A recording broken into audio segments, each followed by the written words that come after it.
Wonderful.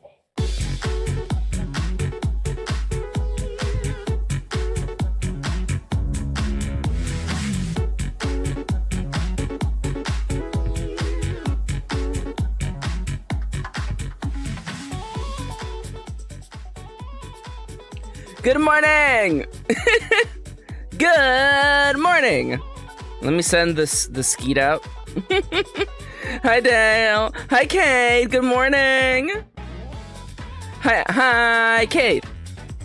Hello friendos! How y'all doing today? It's Wednesday, a day where I normally don't stream. But it's been a crazy last let me just calculate it on my wrist calculator. Beep, beep, beep, beep, beep, beep, beep, beep, beep, beep, beep. It's been a very long 9 years. So you know what? We're streaming on Wednesday. That's life. I don't know if it's because I'm playing audio on speakers, but your audio is crisp. Kate, that means so much. I'm always constantly concerned about the audio. I'm always like, is the audio too loud? Is it too quiet? Do I sound like ass? I don't know. Hi, Dallas. Dale says, I see you weren't able to make a Tuesday stream. No. I was going to do a Tuesday stream. And then things imploded, so here we are today. Here I am once again. I'm torn into pieces. Here I am. Hope you understand. I thought you were the one, etc., etc. Aw, hell yeah. Kate says, I'm deep cleaning the room for the recovery time, so you're my buddy till I leave for therapy. Thank you, Kate. You're the best. Take issues again. It actually wasn't. Yo, I like that Kate and Dale are tied for #1 chatter at the moment. It wasn't tech issues. I guess you could say it's a kind of tech issue, but it really wasn't. But yeah, no, today, I'm gonna be honest with you. We're gonna take it really slow. We're gonna take it very, very, very slow. I have a lot of work that needs to happen. But whether I go fast or slow, it's not gonna change the amount of work. That's just life right there, by the way. Welcome back to Inspirational Maxi. Wow, there you go. The song's gonna start again. By the way, I didn't exactly time it. So we'll do like 2 more minutes of pre-show, and then we'll actually jump in. There you go. So if you're new here, hello there. Welcome to the pre-show. This is the segment of the stream where I just talk to you as a disembodied voice. Directly over this slideshow of thumbnails that I've done over the past few years. This creative hours. In this stream, I'll be doing some creative work. I'll be working on my next game. Sit tight, enjoy the creative vibes. Clean your room. I don't know. I'm not your mom. Oh no, that sucks, Dale. I remember. I think I saw you like post on Blue Sky about that. I'm already cleaning my room, says Kate. I love that. So I had a very busy weekend. I think I'll get into it once we dive in. How loud is this? It's loud. Okay, it's loud. So I ended up going to, without realizing it, I went to an anime convention. I will explain more of that later. And apparently the thing at anime conventions right now are fidget toys that are made from like keycaps. And I was like, I'm not gonna buy anything. I'm not gonna buy anything. I don't even spend money. Why am I buying anything at an anime convention? But then there was this really cute artist who had like a build your own fidget toy thing. And like it's like a cassette tape. And then you pick the kind of like keys and then the keycap colors. I made a little cassette tape. They're so cute. And now it's 11 a.m. in sunny California. Let's dive right into the count of 3, 2, 1, boop. Wonderful. Hello, everyone. It's me, Maxi. Music is on. Dallas says, I am constantly art sniped at conventions. Oh, I get that. It feels so good to be back in the 3.5 dimension. Like, we have less wall space but more paintings. I get that. Yeah. Thankfully, I live in a very small place and we have no wall space, so I am safe. I am safe from ever, like, if I'm walking around a con and I see someone has prints, I just keep walking. I do my best Christopher Walken. So I made a post. By the way, welcome to the stream. Hello there. My name is Maxi. My pronouns are they, them. Hello. No. Kate. I'm making room. As a matter of fact, Kitty and I haven't told you because I again, this is nobody's fault, okay? This is nobody's fault. But Kitty and I have been on like a multi-year quest to find the frame for the anniversary art you made us.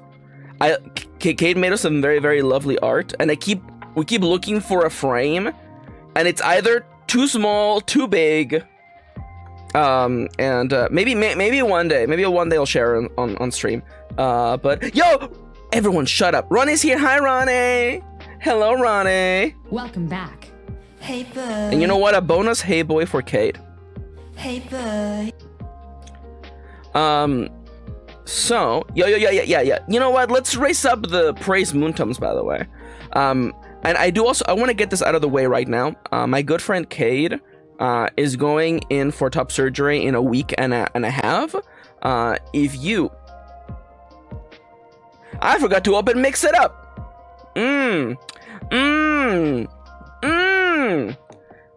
1 week.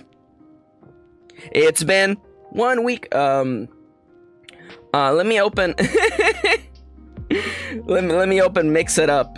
So the commands actually work. Commands that are not Nightbot work.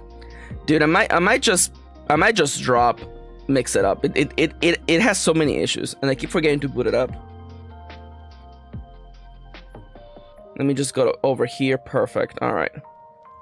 Hi, Peter. Kate says, I gotta find the trans masks to give all my old binders to. Hell yeah. Does that mean you're dropping to Maxi? Oh, I would have to drop to Maxi, huh? Well, we'll figure it out. I'm gonna be honest with you. Figuring out the stream's chatbot is something that is like... It's far away. It's for future Max to figure out. And future Max has got a lot of stuff to figure out. So, I made this meme post the other day on Blue Sky. It is the lyrics to All Star by Smash Mouth, you know? I believe it goes like, she was looking kinda dumb with her finger and her thumb in the shape of an L on her forehead. Well, the years start coming and they don't stop coming and they don't stop coming and they don't stop coming and they don't stop coming and they don't stop coming. This was in reference to me saying that all I wanted was 1 week where nothing happened.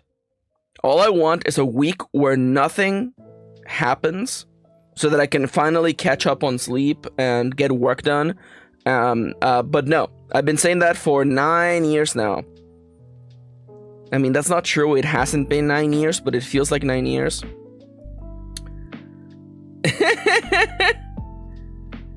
Yo, hell yeah. Yo, dude. The 150 hot dog and a tall drink at a Costco. So yeah,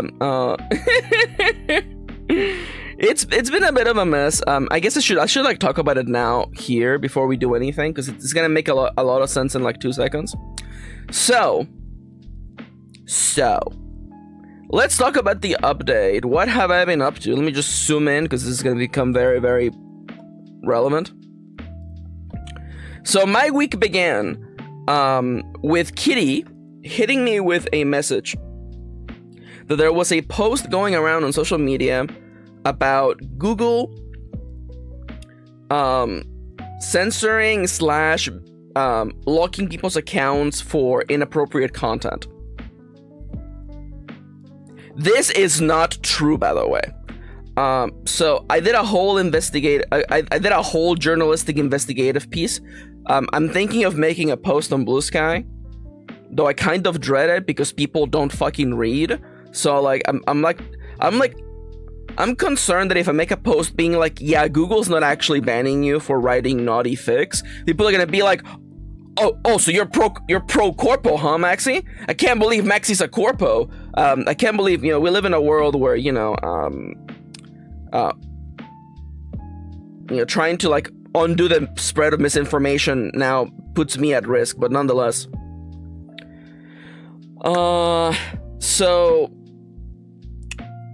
So here is the short and the long of it. A person,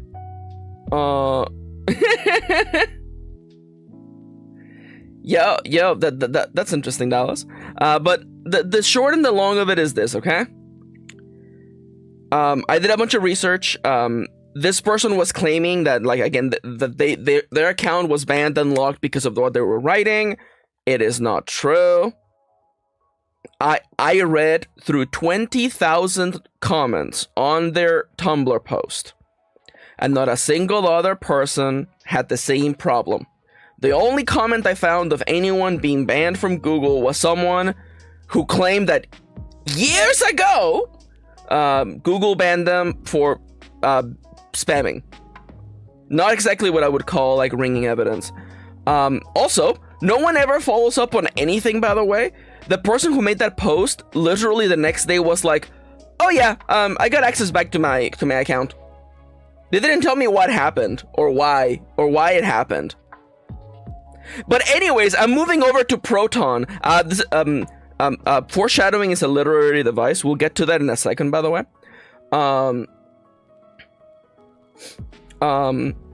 So in the research that I did, I found that a Vice article talking about that, yes, in fact, a very small number of accounts, Google accounts, got locked/banned for breaking TOS. Turns out this was a bug, and not really like Google censoring anybody writing anything. It was a bug.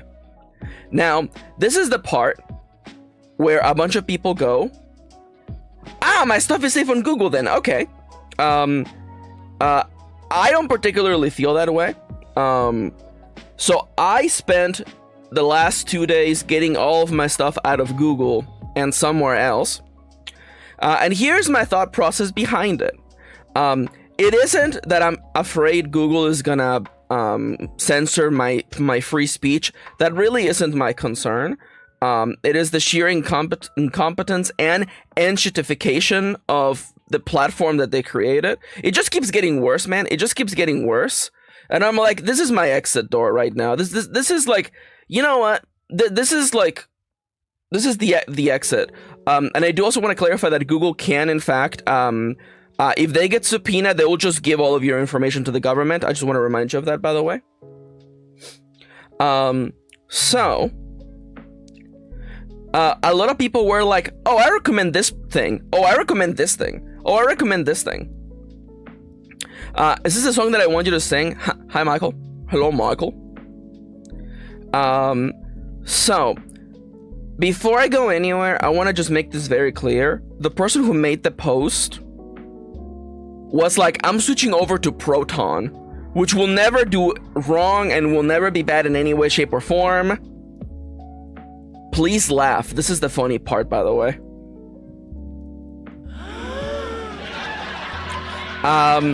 Proton is a cloud-based writing and hosting Google Drive replacement thing that is mired in controversy. The CEO claims that they are a politically neutral company, and then goes around and praises a certain political party of the United States of America. I'm gonna let you wonder which one. And then, literally, like 3 days ago, they released their own AI. So, if you want to leave Google because you hate fucked up politics and AI and certification in your platform, Proton is really not it. Congratulations. You have played yourself. That's the little puzzle that I had to press a button. I felt it in me. So I made a decision with the way that I wanted to handle my data. Also, hi Kendra, hello. Kendra, you are absolutely incorrect. You don't have to. You don't have to pick the lesser of two evils. You can do what I did. So, what was my course of action? What did I decide to do? By the way, so I've made a choice. I'm gonna make a change for once in my life. Personal server moment. Not that intense. Not that intense. I was thinking of setting up a personal server like literally 2 months ago, but I don't have the time to do that. So here's what I decided to do. I did absurd amounts of research, and here's what I decided to do. I decided to keep 2 backups of all my work. My work is saved on my computer locally, and I have an external hard drive to which everything is saved every day at the same time. And that's it. I'm not saving my stuff on the cloud because no matter where you save it, there is no guarantee they are not using it to train AI. And no company will stand between your data and the government. So my decision was I am going to just save my stuff in 2 places. Now, Maxi, didn't you start using Google Docs because Scrivener effed up and blew up and you lost access to your data? Yes, thank you for remembering the plot of like me like 4 years ago. Thank you. I appreciate someone who read the back issues. I appreciate that. I have had several instances of computers with hard drives that exploded. Thankfully, I always kept backups, so that's good. Now, Maxi, is 2 backups enough? I've heard people be like, well, you gotta have at least like 5 backups, and that's absurd. I've been doing creative work for quite literally a decade now, and I've never needed more than things being saved in 2 places at once. Now, with my current setup, if my computer dies, I have the hard drive where everything is saved to. If the hard drive dies, I have the computer. If they both die, I'm gonna assume it's an act of God. Yeah, that makes sense. And I'm gonna move on with my life. Creators have lost work and their lives have gone on. And I want to tackle this comment right now before anybody says it. But Maxi, what if your house burns down? If my house burns down, I have so much more to worry about than my fucking writing, okay? If my house burns down, I think I have so much more to worry about. So that's just the way the plan is going to be. And it was really funny because, like, you know, I live in California, and there was the tsunami warning quite literally last night. And it was nice, at least for me, in my heart. I was like, well, if I have to leave my house right now, I mean, I just grab the hard drive and I run. I don't have to bring my whole computer with me. That's actually kind of relieving now that I think about it. Yeah, see, Kendra's got me. You can also keep an external hard drive or even just a thumb drive of the big shit in your go bag. Yep.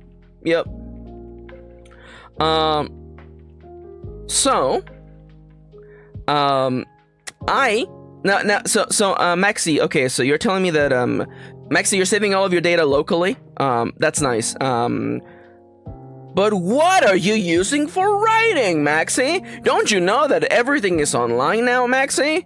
Hey, Maxi, I heard of this app. It's called Ellipsis. You should try it, Maxi. It's online only. It's in beta. And even though the developers appear to be nice people, there's no promise that their app is not gonna just become crap later. Maxi, you can't say that, Maxi. You can't say that with confidence. I've been here before. Evernote used to be really, really, really good and progressive, and now it ain't. So I hate to be that person, but I'm like, oh, this company can't possibly become evil. I'm like, welcome to Act 1 of every villain story, buddy. So my decision, as foreshadowed by Michael, which I wrote into this explanation just for this, I am using Obsidian. Maxi, if Obsidian was in your radar, why weren't you using Obsidian before, Maxi? Because Obsidian is an app for silly people. I say the following with all the love in the world, okay? Obsidian is the kind of app for people who like to procrastinate their work and not actually make anything. I say that from personal experience of certain people I've met before. Obsidian is a highly customizable local program. It can do a bunch of stuff. I don't want it to do a bunch of stuff. I actually prefer the simpler the program, the better. I mean, Michael, I wasn't calling you out specifically. There are people in my life who use Obsidian, and they're like, wow, I can have this table import the data from my other tables. And I'm like, okay, yeah, but where's the novel, buddy? That's nice, but where's the novel, buddy? Anyways. So that's what I spent the last 2 days doing. It's really funny. Like if you want to know what kind of mental space the average Obsidian user is at, the #1 result on YouTube for like beginner's guide Obsidian is like a 1.5 hour video that talks about fucking philosophy, which is like incredible. No, it's incredible that it did that. I didn't watch the video. I don't have that kind of time. I watched a 10-minute video called The Least Daunting Guide to Obsidian, and it was quite succinct and to the point.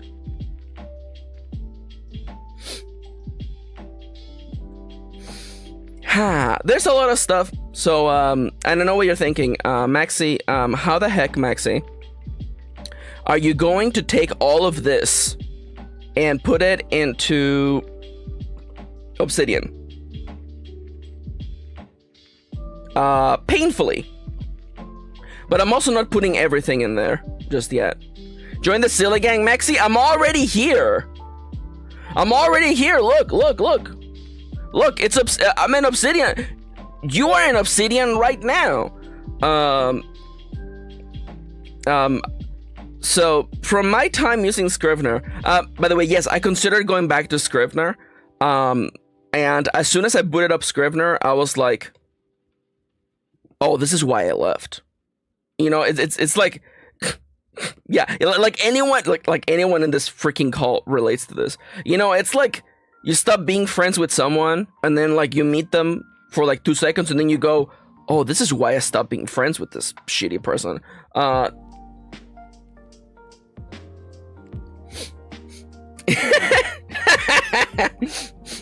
You know, like the thing that gets me, I'm gonna be fucking honest, okay? Like I've been around this block many times, okay? I want to make this clear, okay? I don't hate Scrivener personally, okay? He didn't slash my tires, and he didn't crash my birthday party, and okay? It's just that the tools that I'm looking for are not on Scrivener. That's it. It just wasn't good for my personal thought process. That being said, like as soon as I opened it, I was like, oh, this is why I left you. How big my forehead is? Excuse me? My forehead is... Well, you're telling me I'm not some Code Lyoko looking ass kid. You take that back. So I've been here before. For the longest time I've been here in the mental space of, okay, let's improve my workspace with productivity. And like, okay, I read Get It Done before you were out of high school, you freaking infant, you freaking child. I had broken out of the productivity cocoon before you were even a grub, okay? So when people are like, oh my god, have you learned the inbox outbox productivity system? What about Para, Maxi? And I'm like, shut up, okay? Like I've been around this enough to be like, there is no one size fits all for productivity systems or organizational systems. You have to make something that works for you, no matter what. And I see people being like, here, so you can apply the freaking Heimlich system, and the freaking I was gonna name the particles from Gundam as a joke, and I'm just kind of like, brother, just make something that works for you.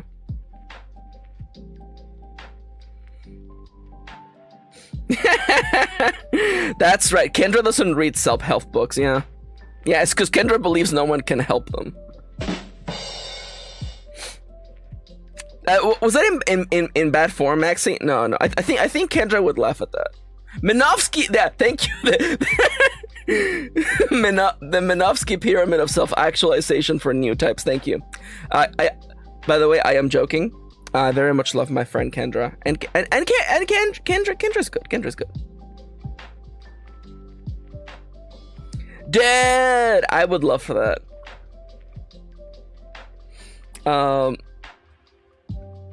So welcome. This is the welcome to the menu, by the way. Maxi, can you please show me all of the plugins you have installed? No, because I'm gonna be 1000% honest with you. Do a zoom in for a sec, please. Okay, yeah. Okay, I'm here, Michael. Thank you. All right, you're welcome. So that's the plan for today. The plan for today is that we're gonna just kind of be creative in my little corner over here, and we're just gonna work on Zetamon. There's more updating that needs to happen, so I guess we'll just start there. Oh, god damn it. Anyways, all right. Well, you know what? I deserve this. Well played, Michael. So other than that, what else have I been up to? My wifey and I celebrated our anniversary. I felt old and I faded into dust when I realized that Iron Sworn released 4 days after Kitty and I got married, which is kind of I feel old yet. I do. Yeah, it was funny because Sean Tompkin was like on this day, on the 25th of July 2018, Iron Sword came out. And it's funny, Iron Sword wasn't in my radar until the next year, actually. So it's really funny that like in the background there was Iron Sword. Kendra saying new polycule? I don't think so. I feel like, isn't there someone you forgot to ask? Not pictured, Tom Shomkin? Tom Shomkin? That's the dyslexia. Hi, Sean. Hi, Sean. If this is your first time watching this clip, hello there. I have dyslexia and I tend to flip the letters of your name around. Hence why, you know, there's, instead of Tom Sean Tompkin, I do Tom Shonkin. You're the bizarro of this dimension, really. Comet partner Sean, how dare you? Anyways, thank you all for joining today. Kitty and I had a lovely date. By the way, here's a fun story coming up in like 2 seconds. By the way, I went to a convention with my good friend Plakesworth and my lovely wife Kitty. My wife used to work at Toys R Us. I feel like we've brought this up in the past. We used to lie about where Kitty worked because, you know, it was too soon. But Toys R Us is dead and in the ground. And Blakesworth may or may not have a Jeffrey suit in his goddamn closet. Don't ask him about it. So Kitty used to work at Toys R Us. Kitty used to run the Pokemon card events at Toys R Us. So Kitty when Toys R Us fell down, Kitty literally had long boxes filled with Pokemon Toys R Us promos. For years, I've been telling Kitty we should sell those. I bet they're worth a lot of money. They're worth a lot of money. So we went to the convention. There was a card convention. We walk in there, and literally the very first shop that we walk in, we spent a half an hour because the guy wanted to buy like most of our stock. We brought a box filled to the brim with Pokemon Toys R Us promos. It's still in the cellophane wrapper. Most of all the ones that came with a barcode still had the barcode on them. The guy, he did like, I mean, I thought it was a little bit tacky, but whatever, I guess they do that. He made a social media post where he like had all the cards laying on the table and all the money he was gonna give us in hard cash.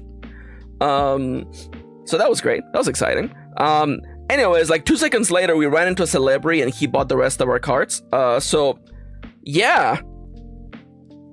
Maxi and Kitty have once again managed to go into a card collecting convention and come out with more money than they left, but than they arrived with somehow. Well, we keep coming up with this like money glitch, man. Anyways, hey Maxi, how many more of those Pokemon cards you guys have at home? A bunch. Kendra says, I can't believe Tom Hanks bought all of your cards. I believe it. I ran into him. Kitty took a photo with him. I can't believe it. Tom Hanks was like, there's a snake in my boot. And then we had to we assumed that he meant he wanted to buy them, and he gave us a big, bag with a dollar sign on it. Turns out it was in fact full of money. So that was hilarious. I did also. We incredibly tired ourselves out because it turns out that when you're going like booth by booth, dealing and wheeling. That's a joke for Hans, who is not present here right now. It takes forever to do a convention. It took us like 1 hour just to get through one row out of like 7. So make the math about how long you think it took us to get through that convention.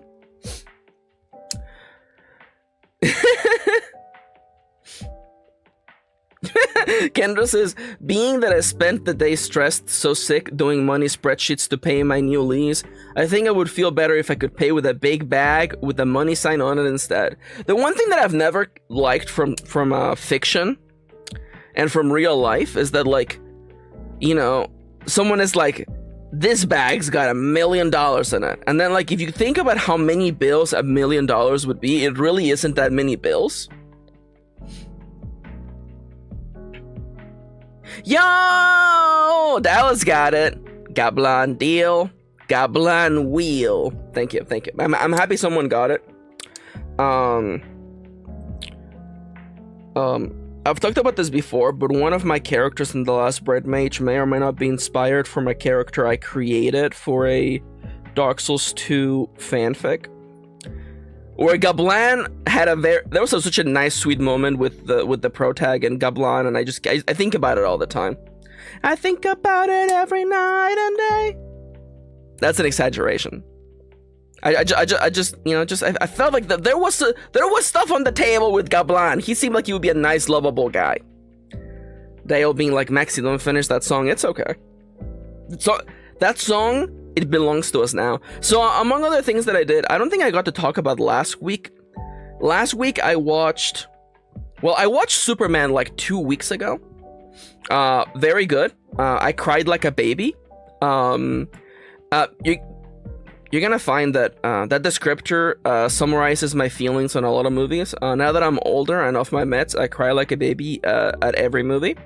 That being said, Superman by James Gunn was very good.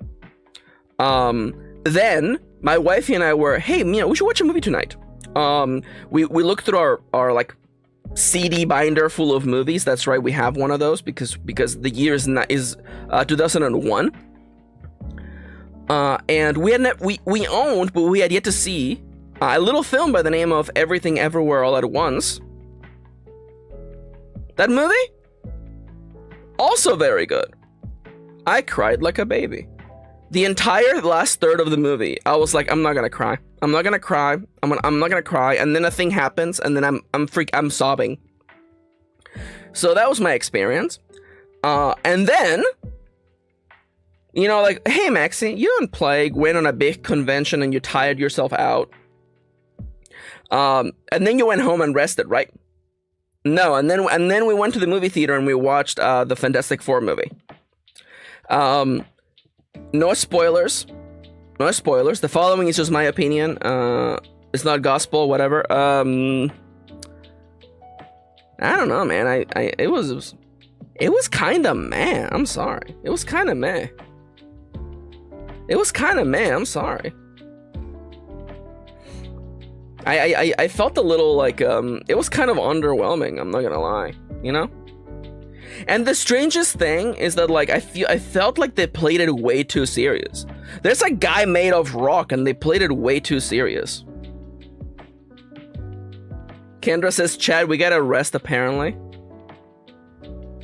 Kinda meh is actually peak for the Fantastic Four. So true! So true! So true! That's super fair. That's actually, like, super fair.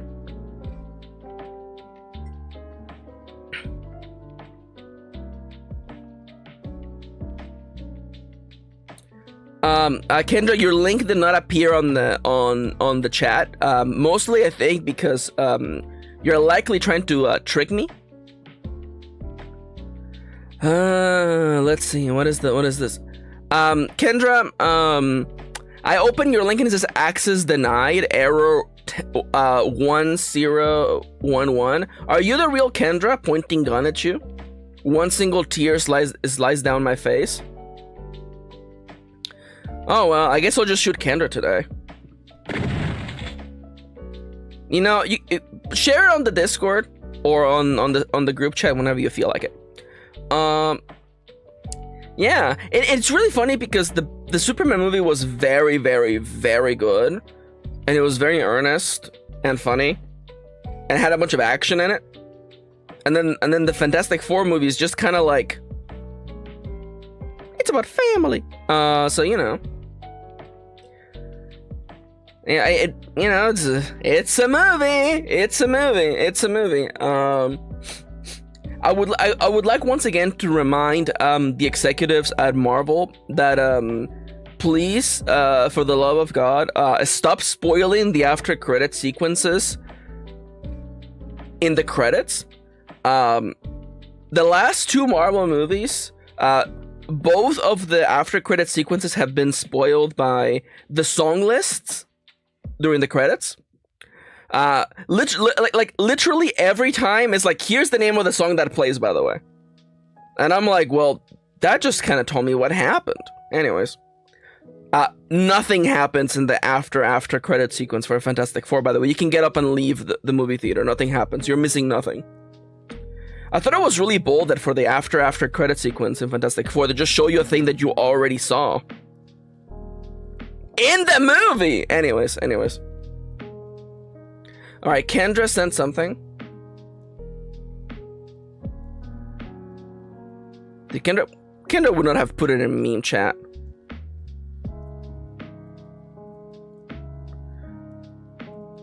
Let's see.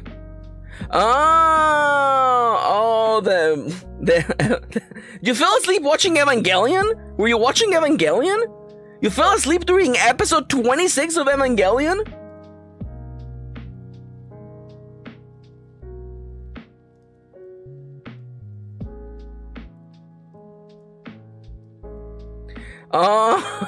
Kendra fell asleep in their chair like Shinji from that episode of Evangelion. That makes more sense.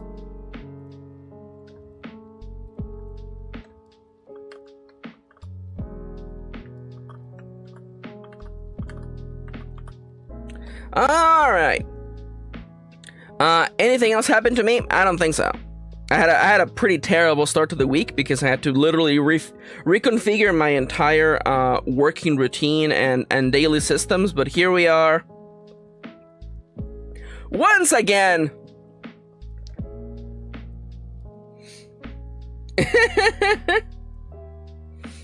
That's so funny, Dallas.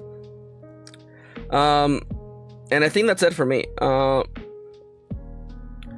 Dale asks, what video game franchise do you want to be adapted into a film or series? At this point, I don't know. I don't know at this point.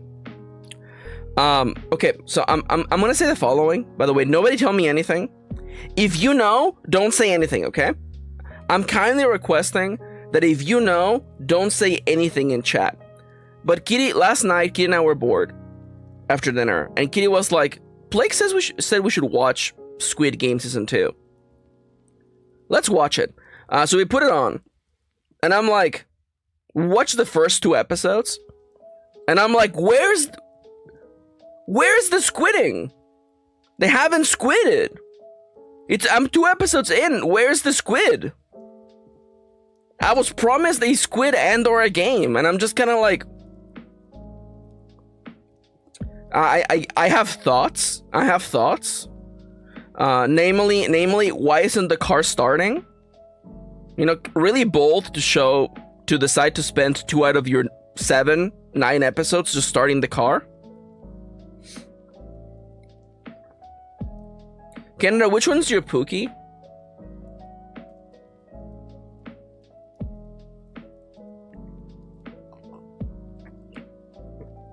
Dallas says, anyways, Lucilla said that you're falling victim to the Obsidian Curse.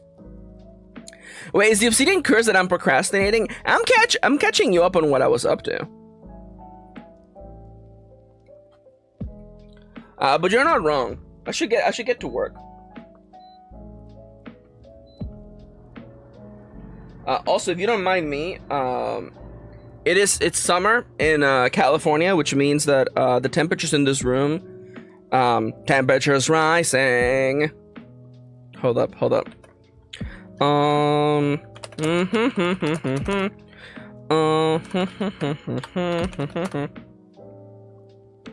There we go.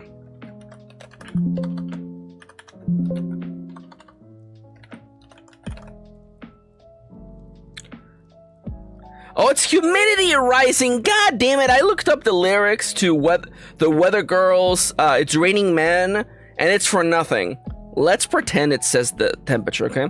Temperatures rising, barometers getting low, according to all sources. The street's the place to go, 'cause for the first time in history, just about 10:30. For the first time in history, it's gonna be rain. Okay, all right. That's enough. Our problem is humidity rising. Okay, New York City. Classic New York City move. No one asked about New York City, and New York City's like, hey, but what about me though? All right, the East Coast shows up.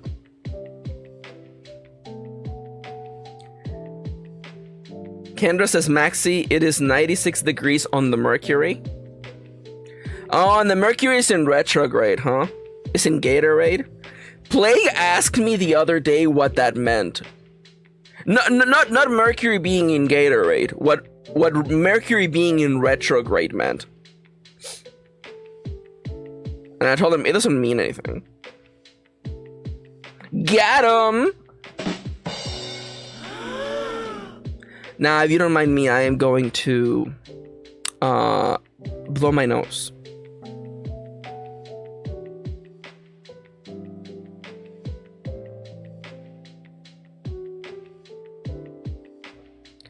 Kendra, I hereby offer you my truest, realest condolences for living in a place where it's 109 degrees feeling like at the moment. That sucks.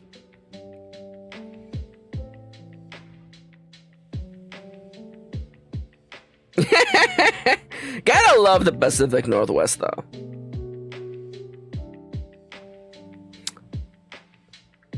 I'm a subtropical girly now. Good, now we can sing Kokomo together. So, Maxi, where are we gonna begin, Maxi? I feel like the best course of action, I think, to begin work for today is first to turn on the damn timer on. So there you go. The timer is up here, by the way. Can you even see it? There you go. It's over here, by the way.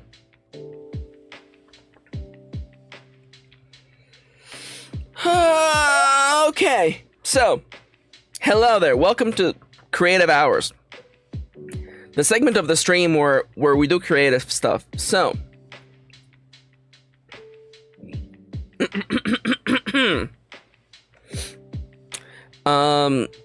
so a couple of things that I want to go over. Let me just switch over to the displaying the abandoned by Disney Google Drives folder. Maxi, I thought you said you got all your stuff out. I did get my stuff out. I will be deleting this stuff shortly once I am able to. Once I set everything up, all this shit's fucking going up in flames, brother. But nonetheless, I made a playtest for my incredible, beautiful, amazing wife. I choked on my drink. The Abandoned by Disney. Yeah. We used to be an internet Canada. Is that what you meant? Yeah, we used to be a society. Thank you. There's so much stuff that I have to like go over, and I don't even know how to start. But long story short,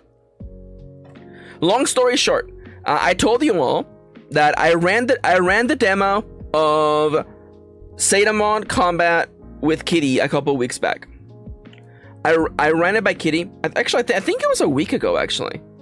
Well, like a week and change. Anyways, so I ran it by Kitty, and immediately, there were some issues, all of which I took note of. I completely changed the priority system in the game.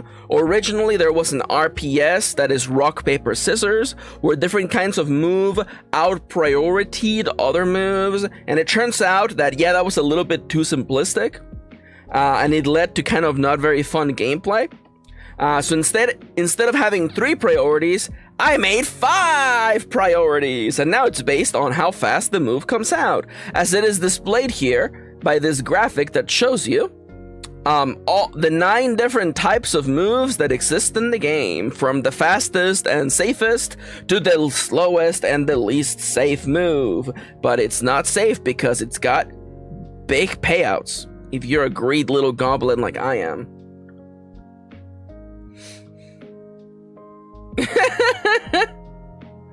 That's so fun, Kendra. So I rebuilt the demo, and this weekend I walked Kitty through it. I let Kitty completely, play it by their lonesome. And I am happy to announce that they had a lot of fun. All of the issues were pretty much done away with. And there was a very good back and forth. So for context, that demo is Lucilla versus Gobrucer. Namely, Rolling Thunder, Reckless Thunder, Gobrucer, which is a fighting style that I will explain later. Oh my god, Kendra. Is it really breaking news though if it happened the other night? I mean, yeah, everybody loves Godzilla. Nobody likes King Kong. It's true. Peter Jackson has done irreparable damage to the King Kong franchise. It's true.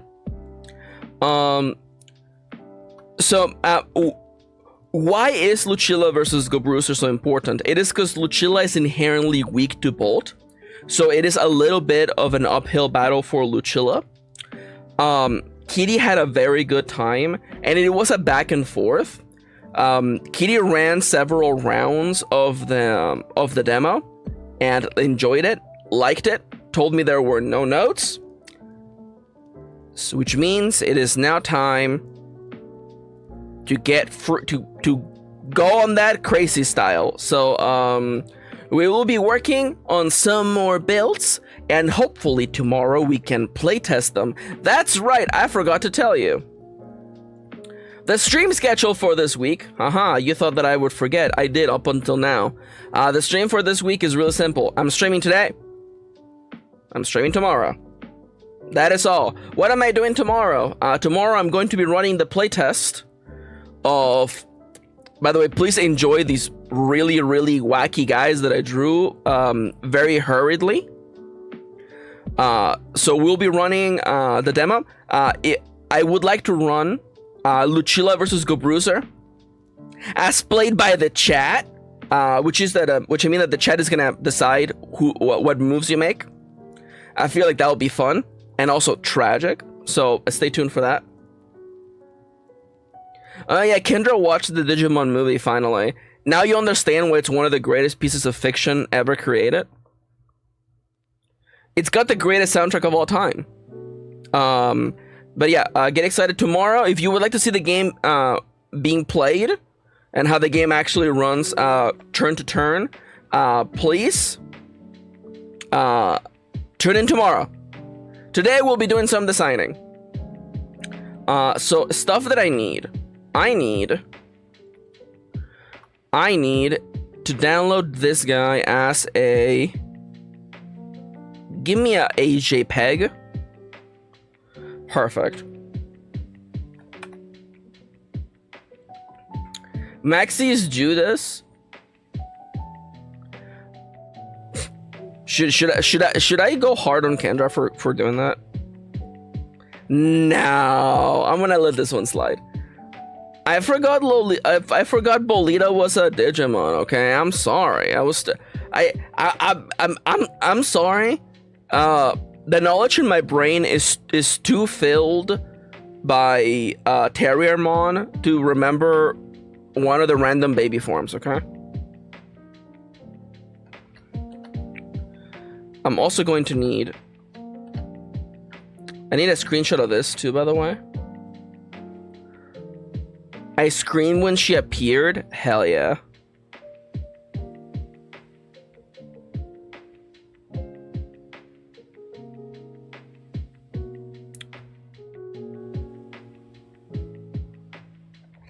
I need to download this. Please download, please. There we go.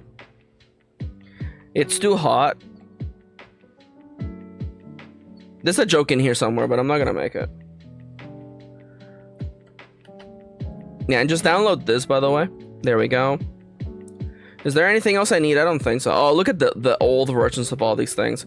So at least the one downside about Obsidian is that it isn't as graphically inclined as something like Google is. But it might be by the better. I feel like I spent a lot of time trying to make my stuff look good when I could probably just make stuff. That's probably fastest, I think, to just make stuff. Let me just rename this to... This is gonna be Zetamon Move Archetypes version 1.1. And I'm gonna... Can I just import this file in here? I can! Perfect! And there it is! Perfect!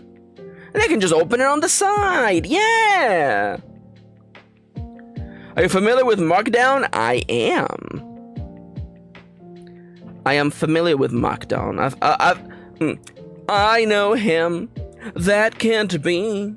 He's that little man who spoke to me all those years ago. What was it on Discord? Maxi, must it always be a Hamilton reference?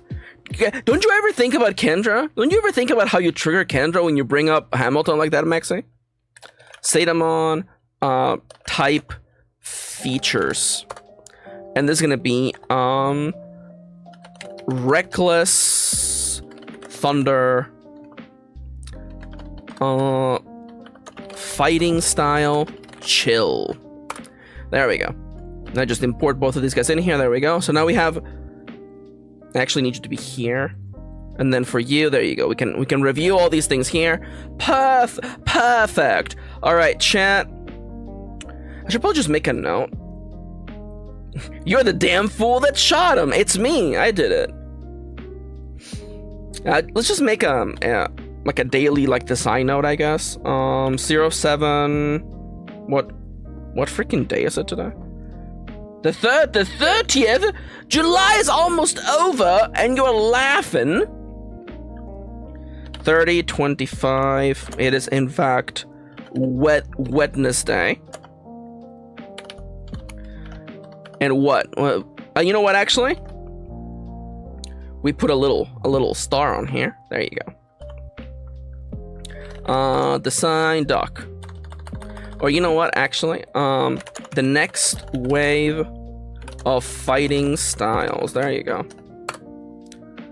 Probably too long of a title, but that's fine. Let's begin with a nice heading. That's right, we're heading to Productivity Town. Next wave of fighting styles. All right. So, in the beta, can I make this bigger? I want to make it kind of readable for the viewer. The viewer, that's you. Zetamon Roadmap Q4 2027. How dare you? I made this joke before, but my game Zetamon the beta is coming out before the 2XKO beta. Okay, I can guarantee that you'll be able to play Zetamon before you can play 2XKO, the League of Legends fighting game. Maxi, why is that funny? That game was announced in 2019, and it's been in development for 6 years. So whenever you're like, oh man, my game's taking forever to come out, at least you're not, you don't have Riot money, and it's still 6 years. So, in the current version of the Zetamon beta, there are 8 Zetamon you can unlock and fight. The first wave of fights are against chill fighting styles, which are I mean, Bonanza took 8. Did it really take 8 years? That seems like an awful long time. There's no way it was 8 years. Gotta look that up. Which are easier fights meant to represent fighting against a weaker opponent or a friendlier match. The player will begin with Lucilla unlocked and will unlock the other Zetamon by overcoming in their battles. The player will begin with Lucilla unlocked and will gain more Zetamon by overcoming their fights. Starting with... Is it really 2 O's for Gobruiser? Is it really 2 O's for Gobruiser? Maxi, you wrote this. Wouldn't you know? I think it's only 1 O at the beginning. Starting with Gobruiser and then becoming a free choice. I could perhaps let the player decide. I'm kind of okay with that. Just for now, I'm letting Gobruiser be kind of like the guiding star. Seeing as how the Gobruiser / Reckless Bolt / Thunder fight is pretty much locked in, let's use it as the guiding North Star for how we'll be designing the rest of the beta Zetamon chill fighting styles. Mega Man Interstage Boss's Fortress? Perhaps.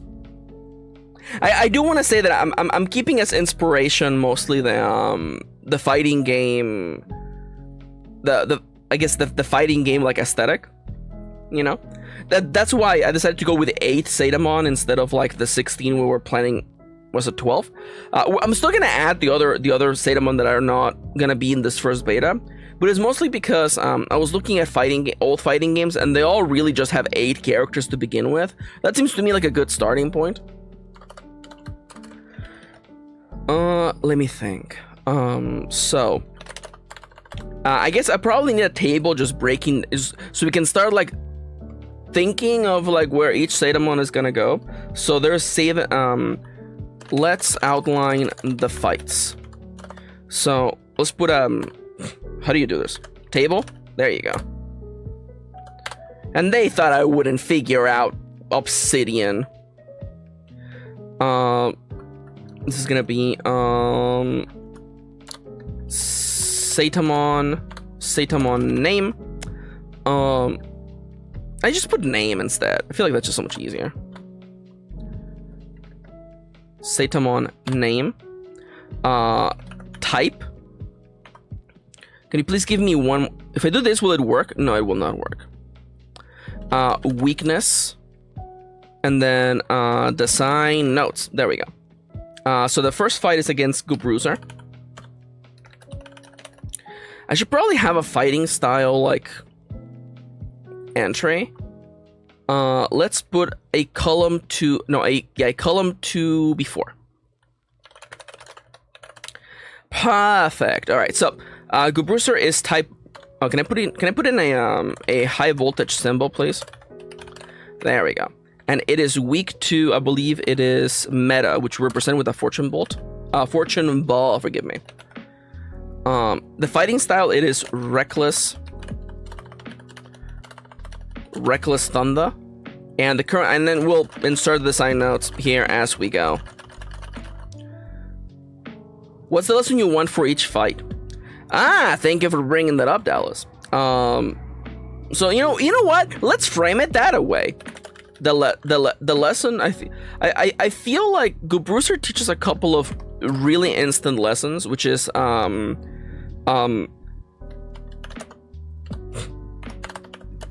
predicting what foe does using game plan.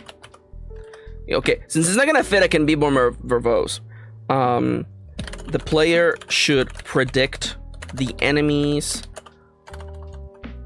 movements by looking at the game plan.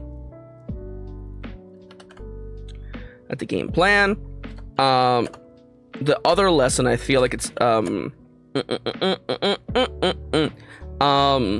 strong moves are defeated with stun, which is to say that if you in the game, if you hit an enemy before they can hit you, you stun them, effectively negating their turn. So for instance, Gubruiser's good finishing move. Gubruiser will always try to finish its game plan with Rolling Thunder, which is a really good move that will always deal critical damage to Lucilla, hence the bolt right here. But Rolling Thunder has no armor. So if you're able to hit Gubruiser before it can hit you, this move just gets cancelled. And since that is the finishing move for this particular fight, you can essentially negate all of the hype your opponent has generated by carefully hitting them before they hit you. I feel like that's like a key lesson for players to like grasp. And I'm kind of okay with that, you know, and you know, because of that,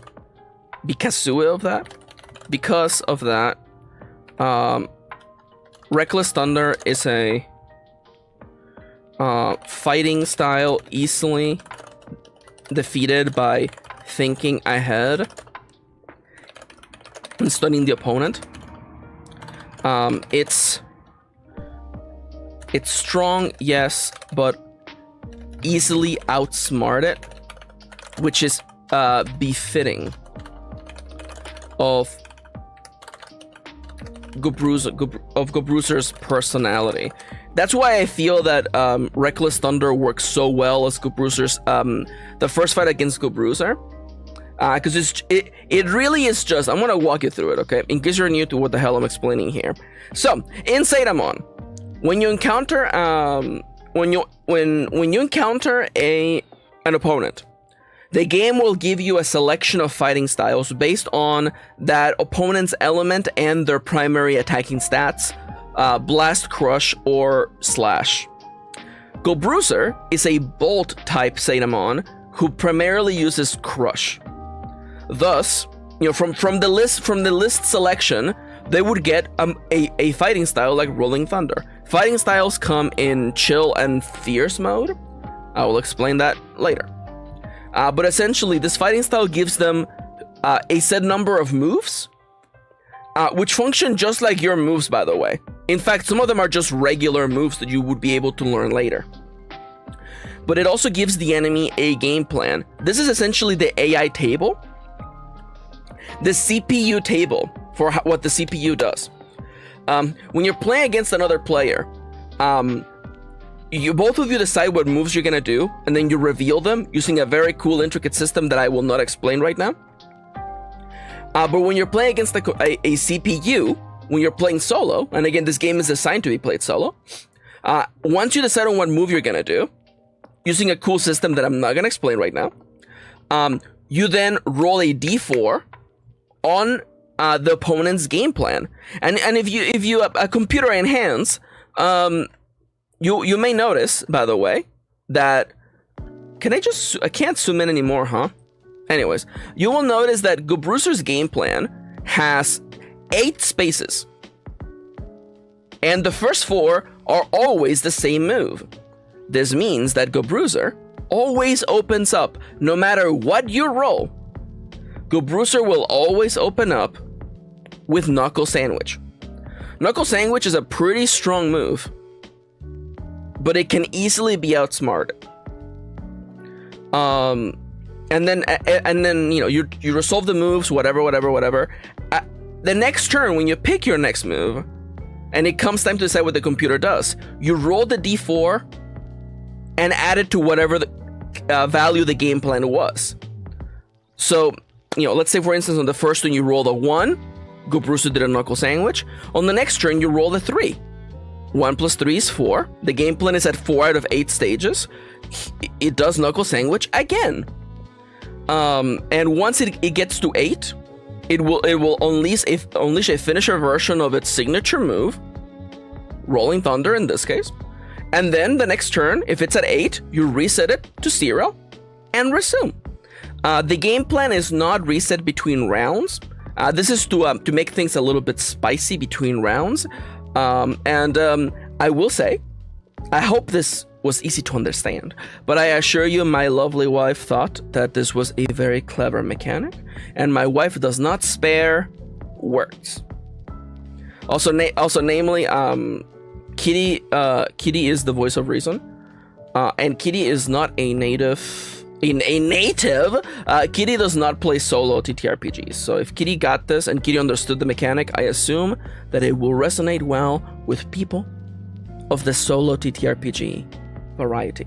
It's very Slay the Spire. So one of the lessons that I picked up from designing DSM is that players, like it's easy. It's okay. So let me walk you through my design process. Okay, I realized that if what the enemies do is random, it sucks if you don't know what they're gonna do. Even whether what an enemy does is random or not, it doesn't matter. If the player knows what the enemy is gonna do and they can plan accordingly, it will never feel unfair. It will never feel unfair. And I wanted to that was one of the design aspects in DSM. When you're going on missions, you know exactly what the enemies are gonna do because they do what they do based on what location they're on. And it made it a little bit puzzly, and I'm okay with that. I actually think that fighting games are very much a kind of puzzle. It's a puzzle that's played very quickly, very rapidly, and I feel like this captures the essence of that. This captures the essence of this enemy's coming fast at me. I am going to simply move out of the way. You don't always have to connect with the enemy's attack blows. You can always just move a step behind and suddenly the enemy freaking whiffs, you know? It feels very good. I've also been watching martial arts movies and there's a little bit like thread. There's a little thread here that I'm like pulling on. I mean, Puyo is definitely a fighting game. Finally, someone said it. That's right. Super Puzzle Fighters is the ultimate form of fighting games. It's true. So the other Zetamon that will be available in the beta. Oh my god, that's the timer. All right, well, I'm gonna get up and stretch. We'll talk some more while I'm up doing stuff. By the way, this is the part where I do the spiel. By the way, where's my face? There's my face. This stream is supported by viewers just like you. Please consider leaving a like and subscribing. It helps a lot. Also, there's my face. My games are available on itch.io for now. Please consider supporting me. Also, if you have a little to spare, consider also supporting my friend Cade, who is going to be going in for top surgery literally in 1 week. And there are still lots of stuff they have to pay for, so consider helping my friend. Other than that, if you haven't left a like, please do so.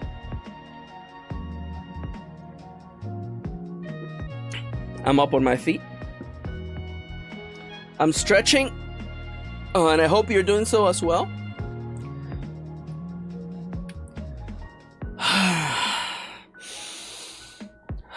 Okay. Deep breaths, taking it real nice and slow. Maxi, what are the other Zetamon that will be in this beta? So, because the number 6 is not neatly divisible by 8, or the other way around, whatever you get it, I wanted one of every type of Zetamon, but if I want to have 8 Zetamon, that really can't happen neatly. So, it's not gonna be neat. And I actually think it not being neat is better, because I do plan to update the game as we move forward. This beta, barring complete and utter disaster, this will be kind of a rolling beta where I release this solo arcade-ish kind of mode, and we build on it as we go. We will add more Zetamon to the library. We will slowly add more mechanics, including the solo stuff. Thank you, Ronnie. You're the best. You know what? Actually, where is it? Where is it? Do I not have? Damn it. I gotta add that on here. Nonetheless, thank you, Ronnie. Let me go put a praise moon toms.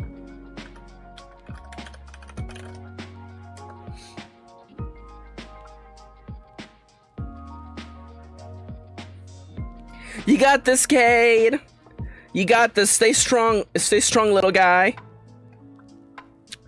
So the plan for this, and the timer's going off in 3, 2, 1. Back to work, fellas. So, the plan for this, for the beta, is that I'm gonna release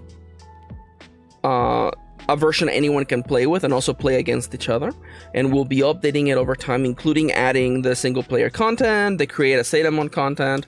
All of that will be added over time, little by little, as we get through this.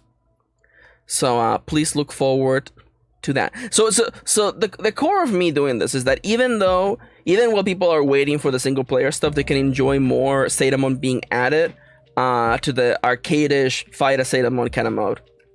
I think that would be fun.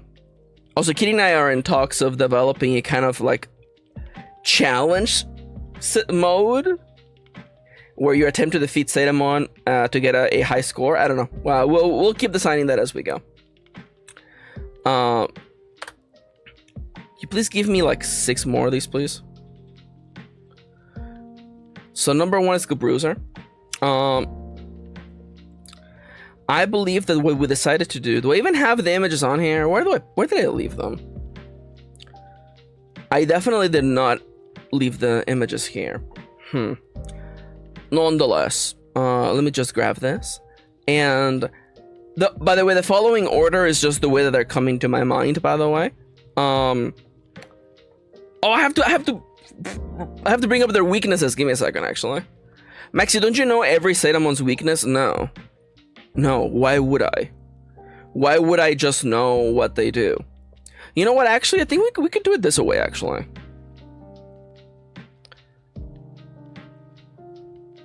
oh, this is such a bad way of doing this. Ugh. Well, let's try it this way, okay? Okay, if I do this, no, it becomes a pasted image. I hate that. Ugh. Ugh. Maybe we can make do with this for now. So I know Buster Pup is gonna be in the game. Between the two water types or the aqua types, I think Buster Pup is more interesting, unfortunately. I'm sorry to all the Egu fans. Egu will return in Avengers Infinity War. In Avengers Doomsday. The bio type Zetamon for the beta will in fact be Chirinja, by the way. Chirinja will be the representative of bio in the first beta. Now, by the way, if you're concerned about Bapple's representation, don't you worry. Bapple is locked in as the representative of chemical type in the beta. Don't you worry, Bapple is locked in. So that is 1, 2, 3, 4, and Lucilla is number 5. But you will fight Lucilla as part of like the, you know, maybe I should keep at least one surprise actually. I don't have to explain everything. I should keep at least one surprise, you know?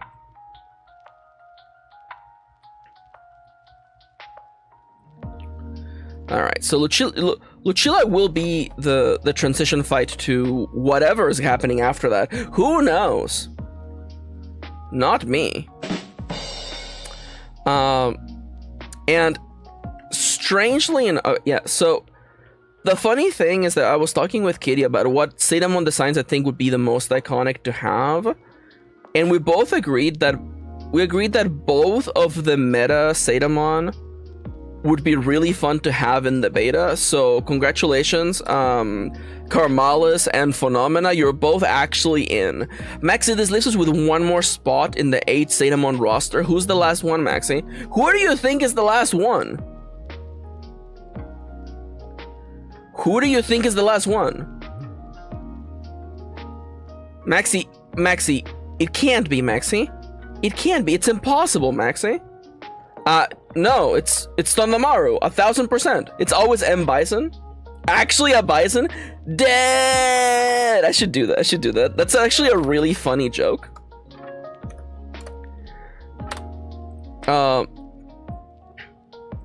It's Turtwig. Kendra, for legal reasons, I can't confirm nor deny. You know what? Okay, I know everyone is like yelling at me. By the way, Maxi, your sidebar is populated with screenshots. Maxi, okay, fine. I'm gonna make a Zetamon assets folder. Okay. There you go. Is that better, huh? Is that better? Are you all happy now?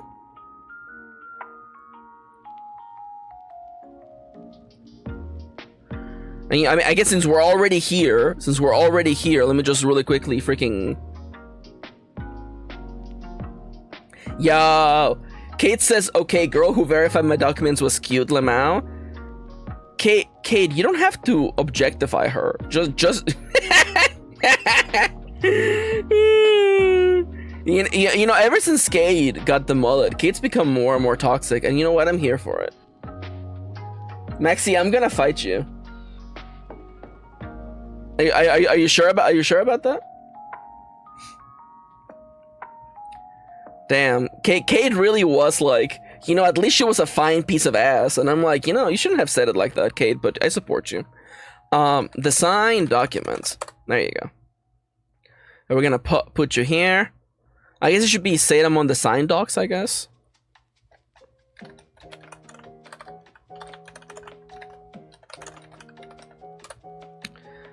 And then we put you here. There you go. All right, look. Now everything is nicely sorted out, huh? Isn't this nice? Isn't this nice? Isn't this neat? Wouldn't you think my collection is complete? There you go. So here we have before us, Maxi, why did you paste all these guys? I need their weaknesses and also what is their main attacking stats so that I know what the hell they're gonna actually do.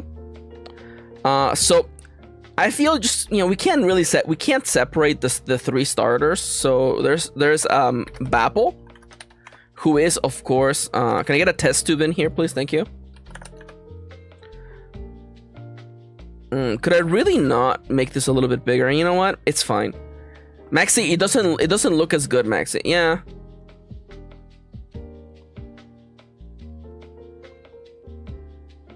Is there a way I could change the width of this column? I don't think so. You know what? We're just gonna have to deal with the reality that sometimes the stuff here is not gonna look good, okay? Also, can I please have workspace? Please load the workspace that I normally use, thank you. And could you please open me the archetypes, please, on here? Thank you.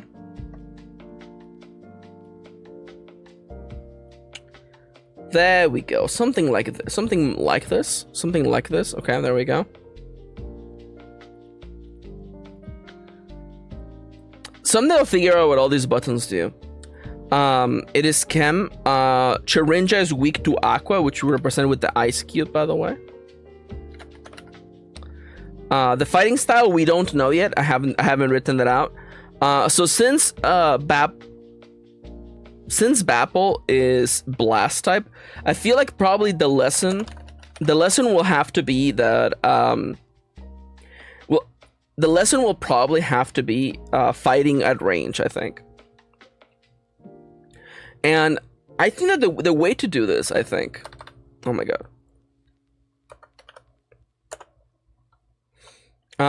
Enemies at range are easily defeated by getting up close.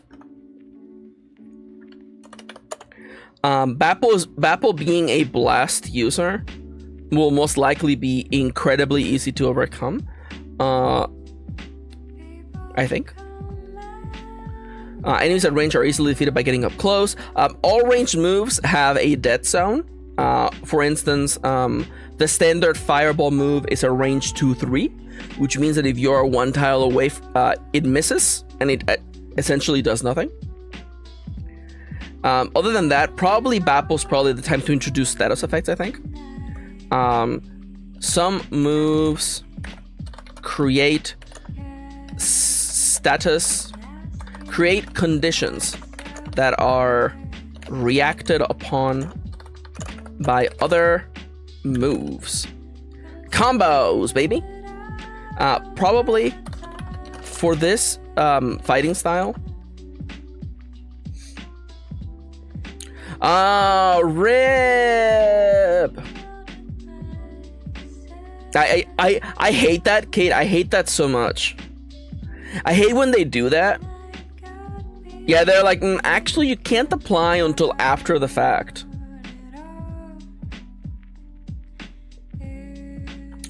The thing that gets me is that like the reason why people try to do stuff in advance is because so many times companies are like, actually you didn't do it by X date, so you get nothing.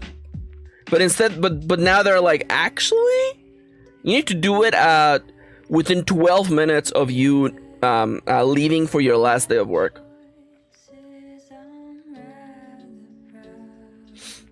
For this FS, it will mostly focus on applying conditions to the player. Actually, should have done it 2 minutes ago. Oh, you just noticed this Lopo cursor? Yeah, I got it because Ronnie recommended it to me. Best money I've ever spent. Yeah, that makes sense. As for the design space for Bapple's fighting style, so Bapple is blast. Blast plus chem is the idea. I legitimately feel like if there's ever been a time for a guy to literally be I shoot fireballs, I feel like this is it. I almost kind of want to call it fireball, I know that Reckless Thunder is like noun plus noun is the name format for that. Perhaps something Fireball. Perhaps. What else? Since it's only gonna be 3 moves, I feel confident saying that its signature move is gonna be like a big ol' strong Fireball. Or actually, maybe it's not even a Fireball, actually. Maybe like its standard move is a Fireball. Fireball / shoot. Is its main standard move, its backup move. Fruitful Firefall, that's pretty funny. The one thing I want to keep in mind is that this fighting style is not unique to Bapple. This fighting style will be available to any opposing Zetamon you fight that is Chem and Blast type. So although hilarious, it probably should be something a little different. So I'm looking at the way we're gonna do things. I envision that you know what? There's gotta be a rocket jump. What if that's the finisher move? You know what? Let's do like a rocket jump. So this guy fights at a distance, and then for its finishing move, it jumps on. It does an aerial attack over you, coming down and exploding everywhere. I kind of like that. Doing what, Maxi?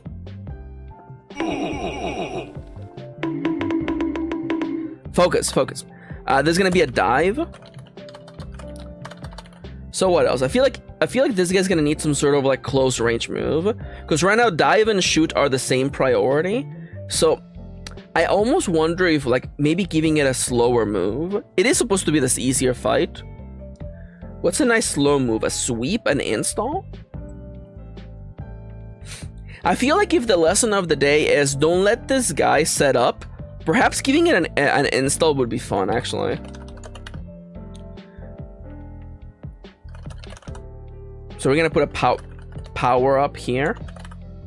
Some sort of power up move. I like it. Okay. So that's Bapple for now. Okay, that's Bapple for now. After Bapple, let's put Buster Pup next. Again, this is not gonna be the order. That's really not the important part here. You're strong against you're Aqua type and you're weak against Meta. Makes sense. The fighting style, I don't know, but I feel like we can look at Buster Pup and I'm like, okay, yeah, this guy, he has a big old sword. I don't want to even say that like it's gonna be the Soul Calibur fighting style, but it's gonna be a very like I just swing my weapon back and forth. This is 100%. I don't know what the lesson is yet. I'm gonna be honest with you. I don't know what the lesson is, but I know that it's gonna be Crush plus Aqua. If there's ever been an Ice Sword archetype, it should be this. Oh, I'm locking in Ice Brand actually. Wow, Maxi, nice Final Fantasy reference, Maxi. Ice Brand, 1000% is called Ice Brand. Because making things thematically appropriate is better than mechanically appropriate. It's fine, don't worry about it. So now, if I were to envision how Buster Pup fights, in my heart, I envision his moveset very similar to something like Nightmare / Siegfried from Soul Calibur. So a lot of swinging the sword. I think that for a guy like this, I'm envisioning the moves, right? The moves, okay? I envision Buster Pup kind of like dashing forward with the sword at a point. That's a lunge right there. Sword lunge, which is a lunge move.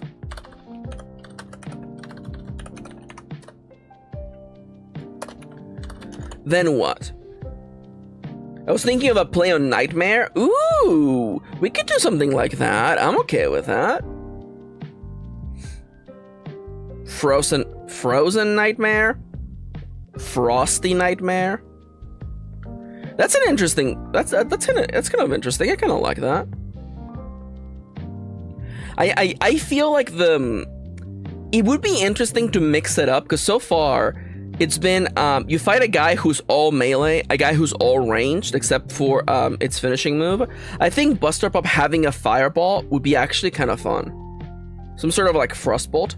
Chilling Nightmare. Ooh, I like the way you're thinking. Okay, so it's gonna be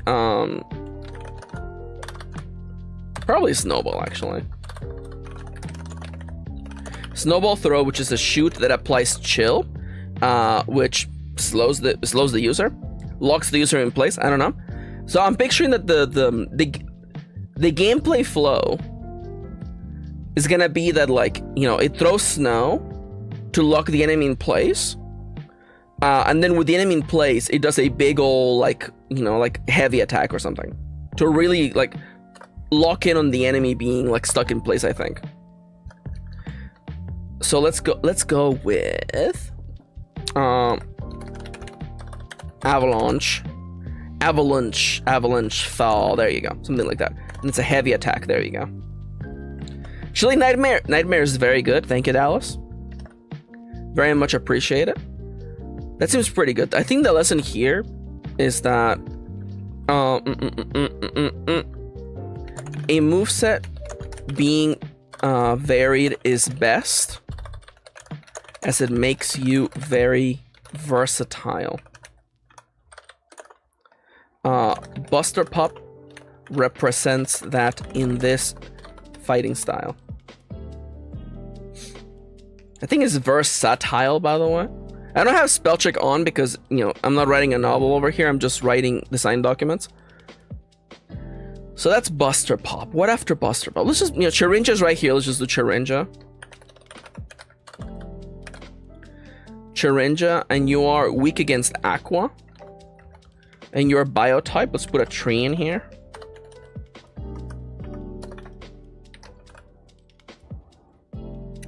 I don't know what your name's gonna be. And what is the lesson, Maxi? I am legitimately not sure if these guys should have lessons per se, but I know that Chirinja's the first slash plus bio. I mean, like, thematically speaking, this is like, if there's ever a chance for just purely this is a ninja type, I feel like there's a chance for that. What, Maxi? Forest Shinobi? Okay, listen now. Forest Shinobi is a little bit silly, but I feel like it's just, it's time for just straight up Grass Ninja. There you go. I'm not gonna lock in Grass Ninja, by the way.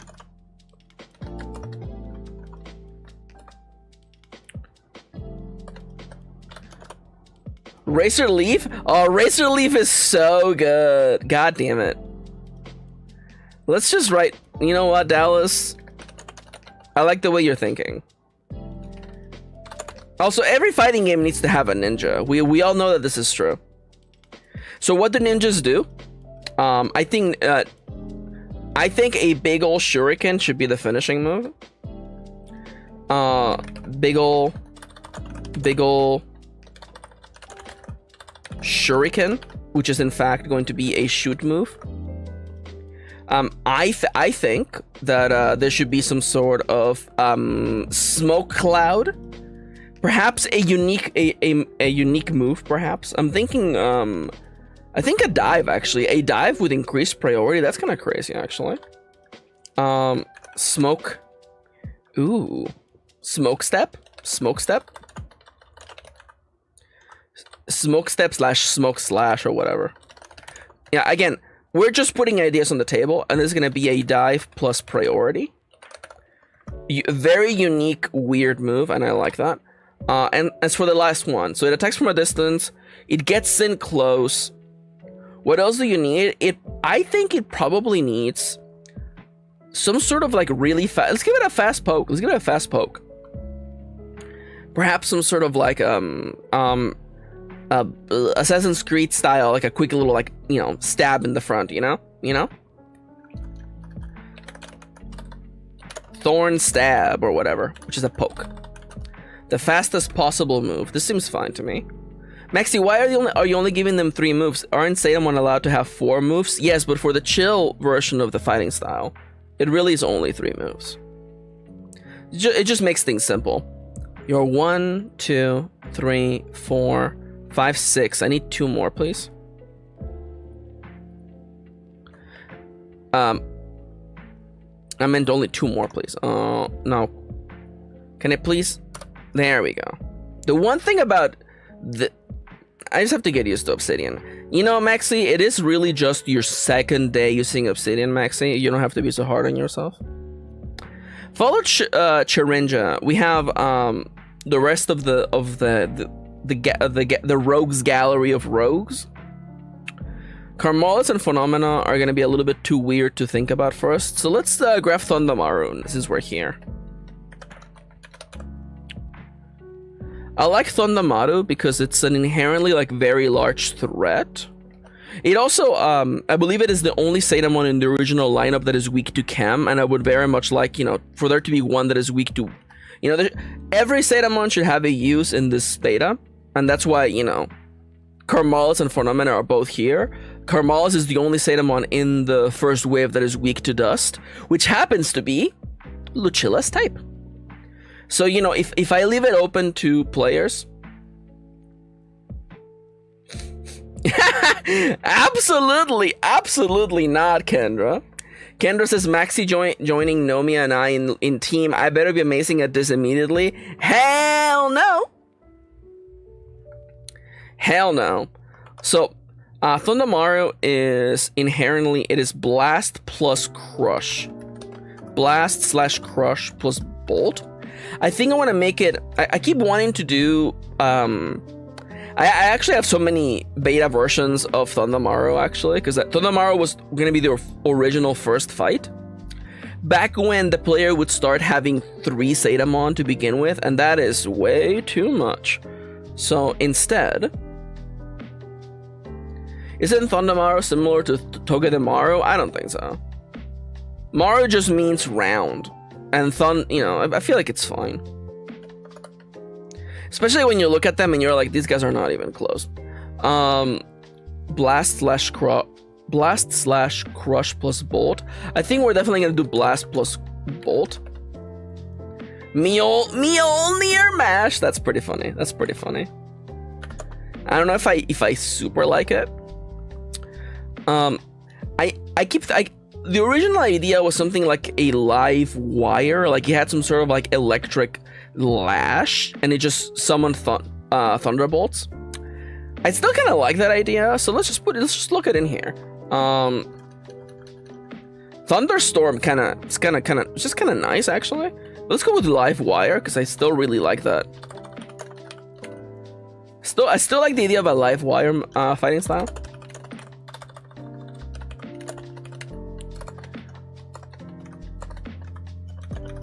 Okay, so I do remember that there was a just straight up just like, you know, bolt move. Oh, there's the timer again. How come now that I'm working it's just flying by? Could I possibly be having fun working? That can't possibly be the truth. All right, fellas. Shock and Awe. Shock and Awe is also pretty good. Let me just immediately... Ideas for later. Shock and Awe is very good as a fighting style. Thank you for that, Dallas. All right, I'm gonna get up and stretch, and you should do that as well. Now, we're about halfway through the stream. I do think that with half an hour remaining, I will most likely do dailies. Just to cool down after a big day of just thinking and writing.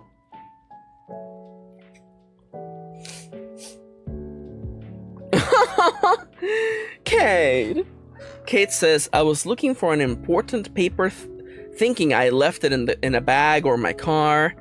Fellas, I put it in the spot where I put all my current important documents, on my desk. Isn't that the darn truth?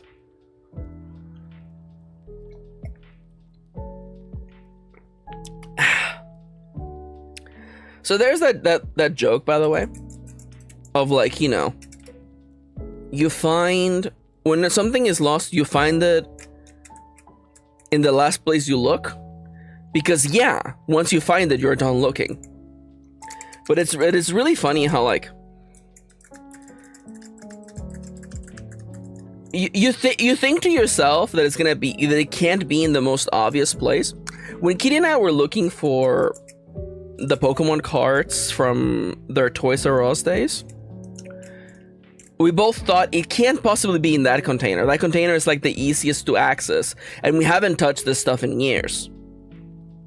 So we looked through every single container we have in storage. And lo and behold, that's right. Stop me if you've heard this one before. It was in the easiest to reach container. This is why I don't respect streamers. Oh my, I love that! Kendra says, I lost a crochet hook for a week once and Daddy found it in the crochet hook case. That one's pretty good. That one is pretty good, actually. You know what? We're due for a Kendra quote, actually.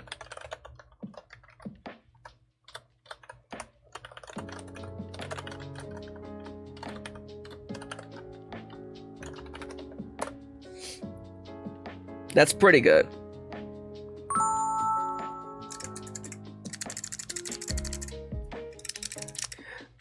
Me typing my next novel.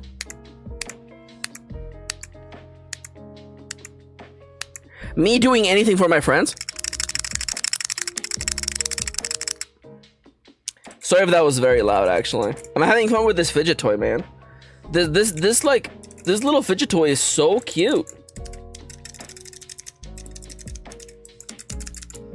It was funny because, like, you know, it was kind of like build your own fidget toy, and they had like all the different kinds of keys. They had like the really soft and squishy ones. Yeah, there you go. Kate says me working on my novel versus me making Anakin Skywalker PowerPoint that I won't even be able to present at my family gathering. You know, Cade, maybe we should organize a thing with our friends where we do that. I feel like that would be really fun.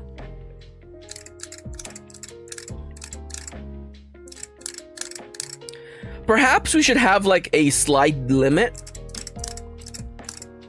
Please, I'm about to have 6 weeks of free time. I have some really good bits. Dude, let's organize it. I feel like that would be really fun. Dale asked for a quote and got quote 569. The crash of 87, Kendra 2023. Kate says it's 20 slides and I'm not even done.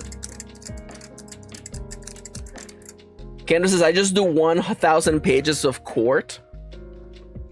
I mean, like, if you make it exciting and interesting, I'll sit through it.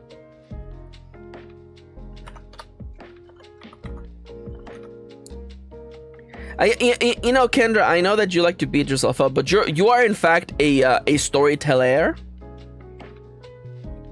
Oh, Kendra is abandoning us to watch court, man. Can you believe that? I didn't even know Kendra was into tennis.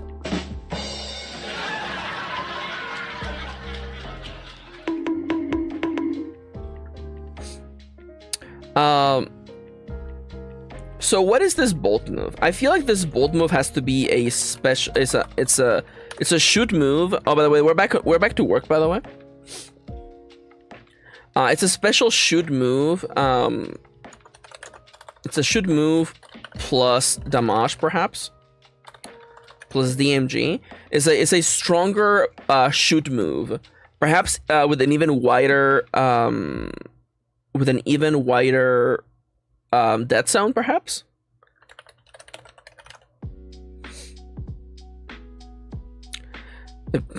Kendra loves Phoenix Wright. Kendra can't get enough Phoenix Wright. Kendra loves Phoenix Wright so much. Kendra's looking for court cases in the real world. What else? I lied. The live isn't up. Oh, look who came crawling back. What do I think of Apollo Justice? I'm not being asked this. I think it's cool. I'm all up for Apollo Justice. Kendra, you should go see a doctor about that. You really shouldn't be expelling contents from your stomach just because your cat's doing something cute. Let's go with a whip. I think this whip, this electro whip. This is definitely gonna be a dive. I text you the pic, I cry. Okay. Let's see. I'm gonna disconnect my face for a second.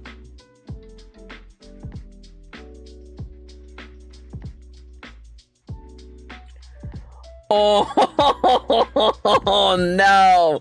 Oh no, that is very cute. That is very cute. Who is that guy? Is it just a dinosaur? What is that? Could that possibly be a member of the Godzilla cinematic universe?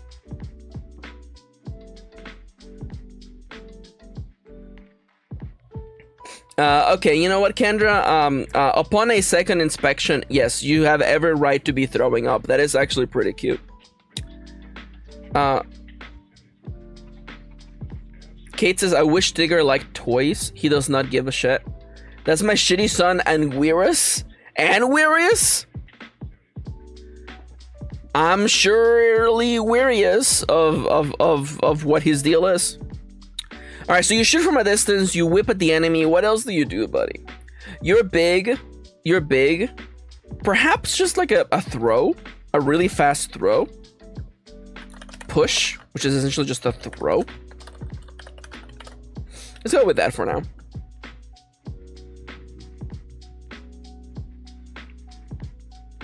I should probably describe the image that Kendra sent us. Kendra sent us 2 photos of Kendra's black cat, Bolita. In both photos, there is a toy next to Bolita. The toy is a reptilian-looking dinosaur monster kaiju thing, clearly from some sort of Godzilla franchise. The back of this creature is covered in rounded spikes.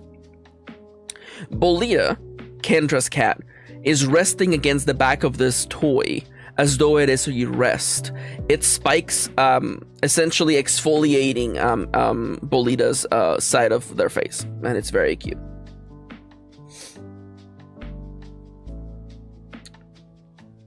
Yeah, oh yeah, by the way, Kate didn't know about the Digimon Wizardmon, which is just Kate, by the way. You could try suing. I mean, the Kadabra guy got away with it. Maybe you can.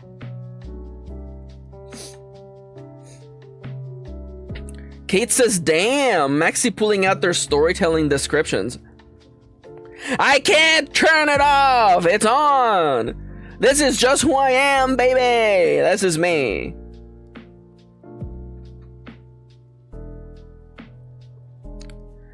Kendra says, I love Anguirus in the Showa films because he's obviously a dude crawling in a suit. Kendra, I have bad news for you. The original Godzilla was also just a guy in a suit. I will say, though, this guy looks like a Ninja Turtle enemy. Look at this guy. He just looks like a Ninja Turtle bad guy. No, click the link. No, like, I get it. But, like, you know. It does kind of look like he's, like, on his hands and knees begging. Please, my lord. Could I have some more pugs, my lord? My pog fields have gone dry, my lord. Man, me, when I ask the heavens for more pogs, I look to the sky and I wonder perhaps today the sky shall once again grow a dark with the clouds of pog. He gets his ass beat so bad, Godzilla in the first film, that he becomes his little assistant for the rest of the franchise. Like the scene when they talk to each other. Is that Rodan? No, that's Anguirus. Anguirus. Apparently he's Godzilla's dom mommy, I guess. Dom mommy daddy, I don't know. I don't know what Godzilla is. Not like it matters. Gender's made up and the points don't matter. You know, I saw that picture of him. You know, yeah. I'm not saying Godzilla and that guy, you know, I'm not saying that, but you know, but someone is. Mechagodzilla gets his ass beat by Mechagodzilla. What is Kendra? What is Kendra? Man, the heat's getting to Kendra. That or the Godzilla films really are silly. Oh, and Warriors gets his ass beat by Mechagodzilla and literally runs crying to Godzilla like, meh. Ah, that's cute. Because of time travel? Not the one movie we watched starting with like it's the year like 2055 and it's like, wow, can you believe Godzilla fought King Ghidorah here 300 years ago?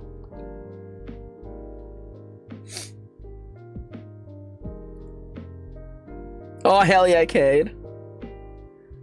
Don't Yep. That was the plot. Yep. Where do I have that clip somewhere? I don't want to get copyright claim, but let's just say, you know, there's a giant dinosaurs attacking our boys. Take that, you dinosaur. Anyways. Where was I? We just did Thundamaru, which means that there's only 2 guys remaining actually. Can I please get rid of this row, please? There we go. So the 2 remaining guys are the 2 weirdos. It is the 2 meta boys. GN, by the way. Carmalis is weak to dust. Yeah, no one else is. That's what it is. Oh my god. Can I please get the emoji for bricks, please? And could I get the emoji for... you know what? I'll just copy this. Yeah, I believe... Yeah, Phenomena is weak to bio, which is kind of funny. So it's going to be Carmalis and Phenomena. There we go. Do I know what their fighting styles are going to be?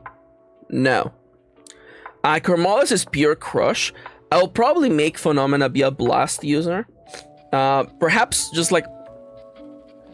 When I think of Carmalis, I just think that I think Carmalis should play like a character from the JoJo fighting game. That's literally all I can think of. So like crush plus meta to me means JoJo ora ora ora.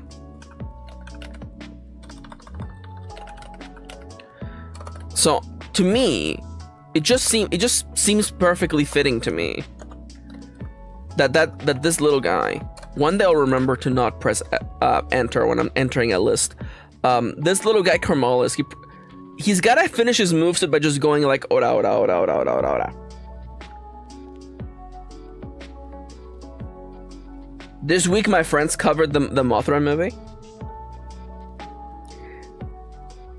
A part of me is like, should I get on Kendra's ass for not telling us their friend's podcast? But I do realize that would be against the rule of mentioning online peoples. The rule Kendra constantly breaks?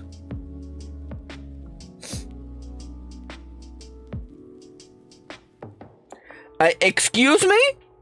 Kendra says there's a troll doll looking guy in a Mothra movie that canonically pisses on people to heal them. It's literally piss. Guys, could somebody please do a welfare check on New York City? I feel like perhaps things are getting a little bit too heated over there. Kendra is hallucinating things. Blast. Now, Blast plus meta, I feel like it's gotta be just straight. You know what? At last, I shall give you all the sound type Pokemon you always wanted. Sound type. There you go. Kendra says, please look at the Discord. I'm in tears. Kendra, you've been doing an awful lot of crying today.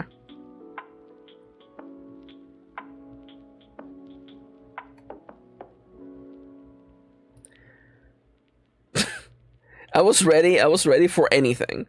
Kendra, Maxi, could you please describe what Kendra shared on the Discord in your best writerly mode? You find yourself looking at Discord. Before you stands a post from Kendra from the Black Lagoon. And it is a screenshot showing a Reddit post. The title of this post, which appears to have 220 comments posted a year ago, reads, "Say something nice about the Mothra Rebirth trilogy."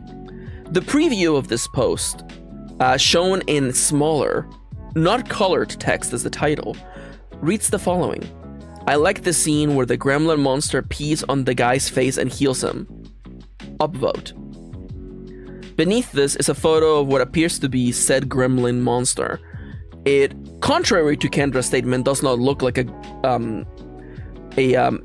troll doll.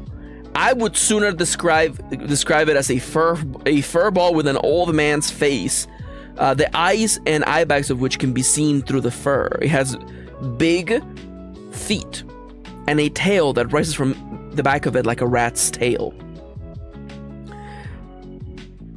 This creature's got humanoid eyes, brown in color, which look deeply into the eyes of the viewer. From whence it produces its piss, none know.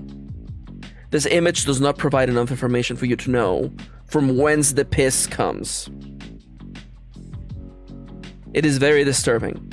It reminds you partially of the Muppet-style creatures you found in movies of the 80s, like Gremlins, and then the Teenage Mutant Ninja Turtles, perhaps even the Dark Crystal. These were the days before CGI, where if they wanted to have a fucked up little guy pee on someone, they really had to build him and the bladder by which it would produce the piss. This is cinema.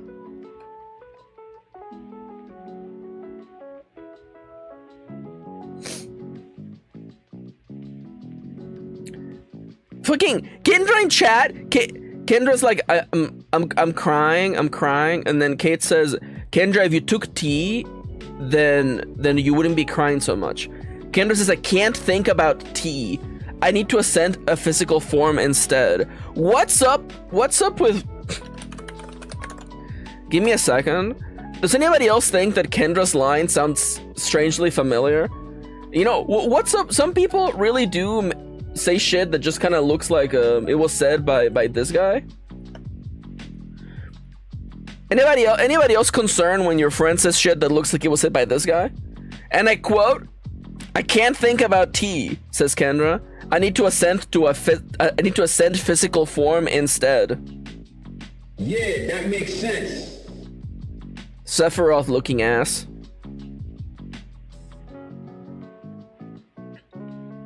I mean, Sephiroth is very gender. I mean, yeah, but he did also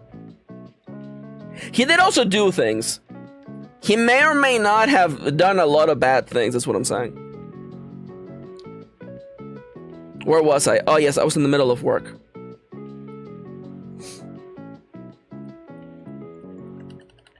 I'm not excusing him, I'm just talking about... That's okay, you know what, that's fair. He is very gender. You know, someone should create a gendered character who doesn't commit horrible crimes.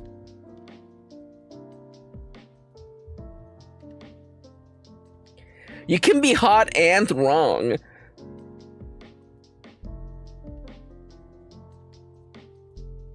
Can you, Kendra?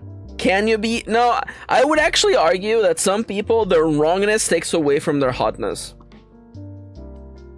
I would argue some people's opinions are so bad and their morals so awful that it detracts from their appearance, I think. In before Kendra's like, no, I would never. If that booty poppin', I don't care about keyword some. You got me there. You got me there. This is why I don't respect streamers. The way Kendra just unwound my statement. Kendra unwound my statement like a fucking kung fu master, just like blocking my blows. I'm making a point, and then Kendra's like, I perfect parried your point. David Prometheus from the acclaimed Aliens franchise Prometheus.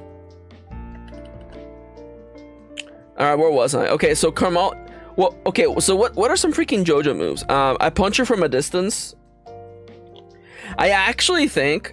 Give him a stand punch.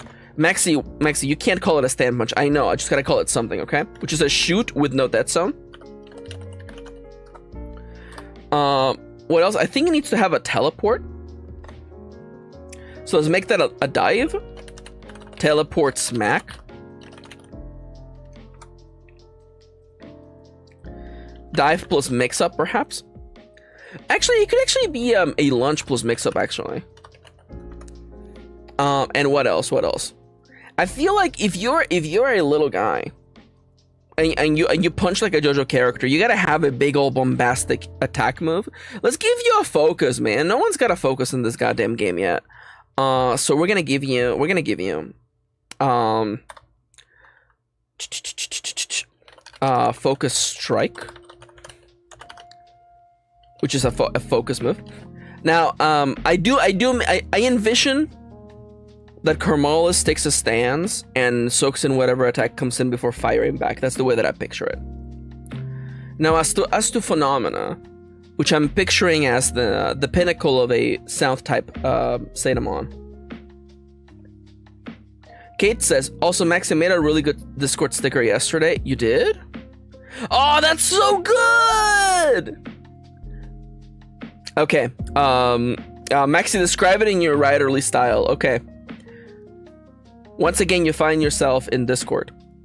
The gray pages of this software give you a sense of a second home, a place that you come for the company of your friends, and humor and many other stuffs. Underneath the picture of that furry ball sack that is allegedly can heal to people by pissing on them is an image of Emperor Palpatine as he appears in episode 4, Revenge of the Sith. Emperor Palpatine, in his demonic estate of that would later be known as the Emperor, he is looking like a madman at the viewer, cackling with a broken smile as his eyes are nothing but dark pools of black water from whence there's only a single dot of yellow. Purple electricity emerges from his fingers. The image has been carefully cut as to make it perfectly work as a sticker. The work here on this to PNG-fy this image is outstanding. It's rendered so well. The blues and the purples stand out against the darkness and the pallid hue of Emperor Palpatine's face. It is very funny. Whoever made this is very good looking and smart.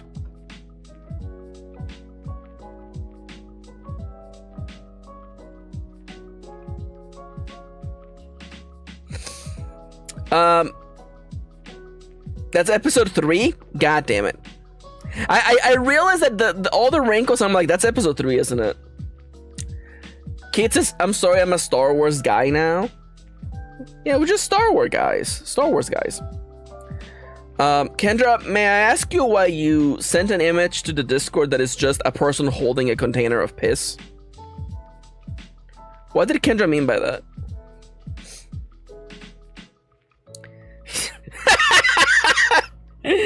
Kendra, you can't play this game where you have your running gags on the Discord while I'm looking at the Discord. The chat's right there, bozo. Kendra posted a picture of Emperor Palpatine prior to his transformation. Back when he was back when he was the leader of the interstellar GOP party.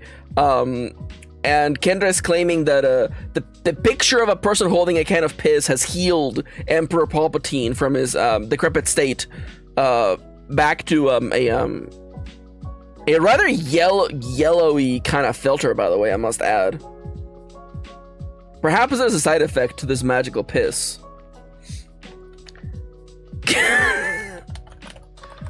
Before anyone says anything, perhaps there is some side effects to this magical piss. What an incredible...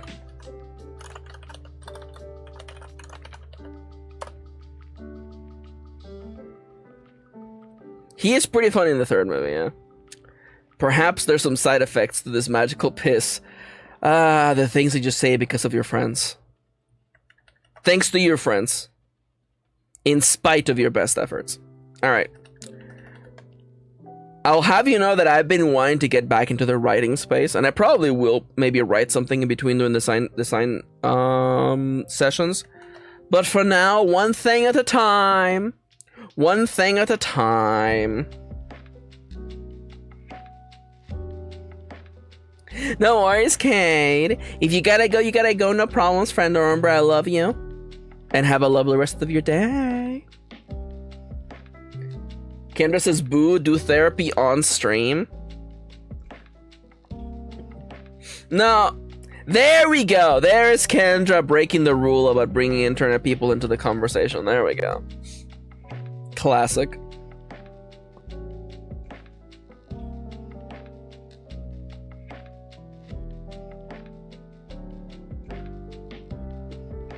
Is it just me, or are all emojis in chat appearing as smiley faces?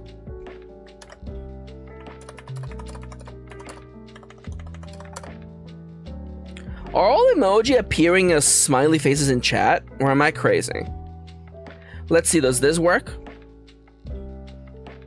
Come on now, don't be... They all are appealing as smiley faces. What happened? Why does everything keep breaking? Ah! Ah! Anyway, that's fun. That's funny. That's funny, especially because that little smiley face is just so cursed. Max is becoming the emperor now, dude.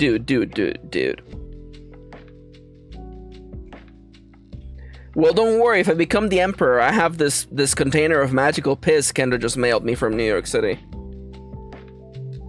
Strangely enough, it's still warm. That smiley face is so ominous. I hate it. Anyways, Phenomena sound type. I think perhaps a some sort of like, they have some sort of like move where they push you away from you. Perhaps like a little little sound blast. Sound blast. It's a throw move essentially.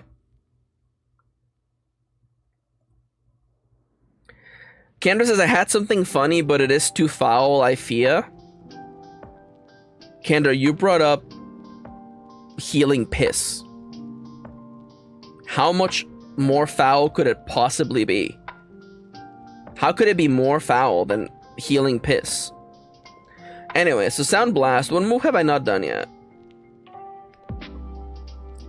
Okay, yeah, but maybe that one should be on the wraps, Ken. Maybe.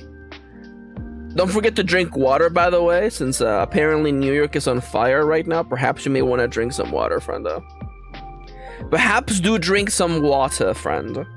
Lest you get all wrinkly and dried like Emperor Palpatine. People believe that the piss is what healed him, but in fact, he just needed to rehydrate.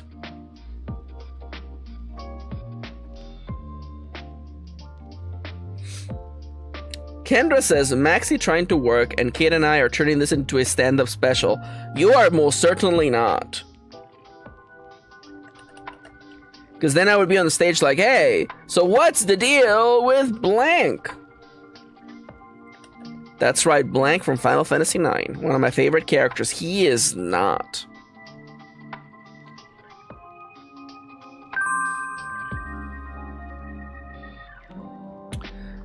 So some sort of push move. What if Phenomena is just like, this is like the one really fast character? I'm kind of okay with that. This is the one really fast character whose moves normally go first.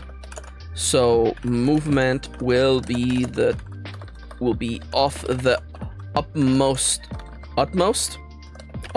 priority. There we go. So throw some sort of like echo knife. I don't know. It's a poke. It's a poke, Phyllis. It pokes the enemy. And the last one, Well, the next fastest move is probably dive, actually. No, you know what? Just a sound projectile. You know what? There you go. Sound bullet, which is a shoot. There you go. All right, we're on break, and so I'm up on my feet, and so I ask you once again to please consider liking and subscribing. Okay. It is good, by the way, that I'm happy that I'm back.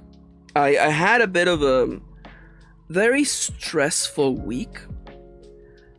Not just the Google stuff and having to rebuild my entire workflow.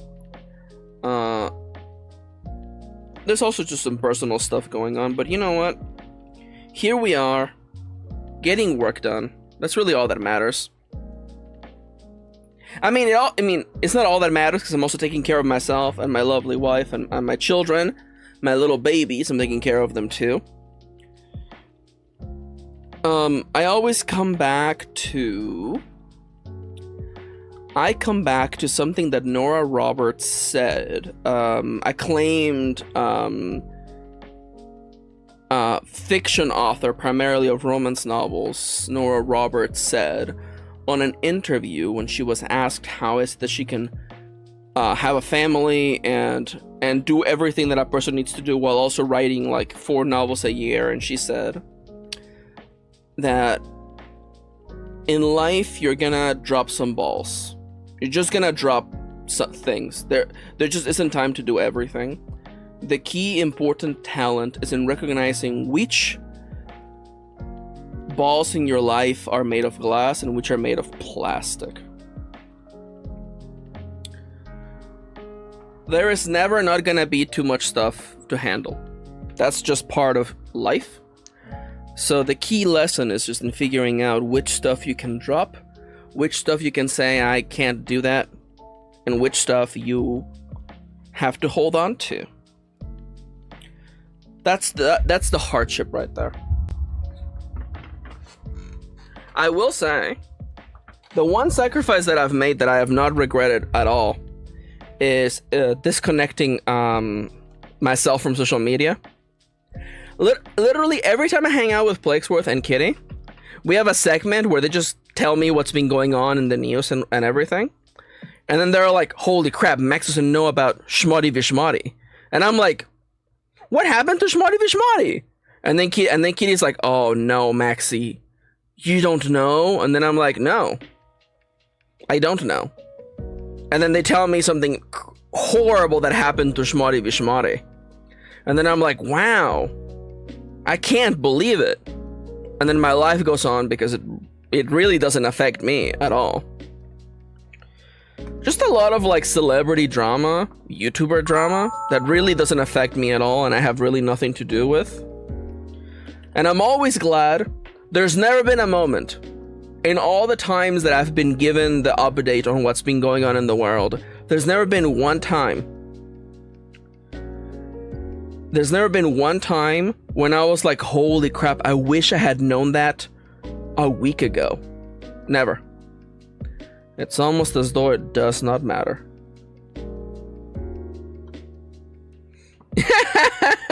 I get that, Cade. And I'm actually, fellas, I finished my coffee, but I think I forgot to fill up my bottle. So, I'm gonna be right back. If y'all don't mind me, I'm gonna be right back. I'm gonna take a quick little bio break, and I'm gonna go get some more water, okay? Don't go anywhere. Sit tight, and I'll be right back. Beep boop.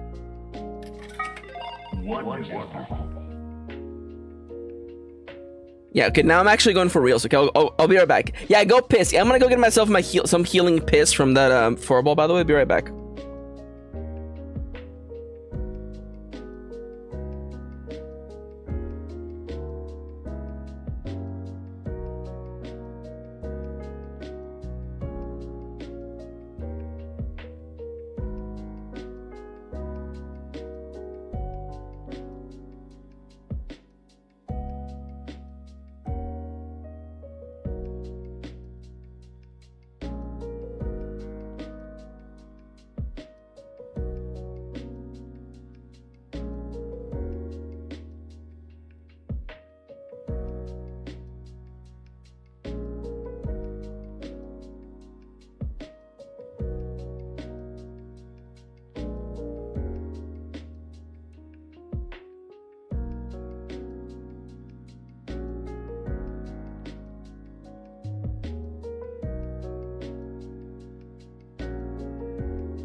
I'm back with water.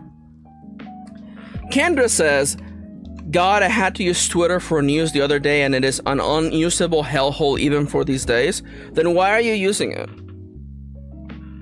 Straight up, straight up. Straight up, why are you even use Twitter? Also, like, you tell me that you had to use Twitter for checking the news. Like, are you not still getting notifications to your phone of breaking news, Kendra? Hyperlocal updates in a pinch, okay.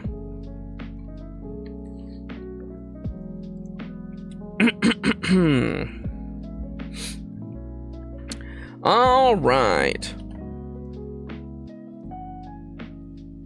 This seems like a lot, mostly because it doesn't fit in one page, but that's life. So I think the only way to go is just to literally just go. So let's make a little.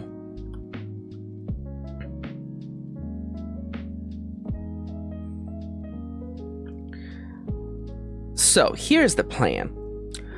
Give me a heading, and it's gonna be Bapple fighting style. Bapple chill fighting style. That's so big. Oh, this is so big. I'll delete this in like 2 seconds, by the way.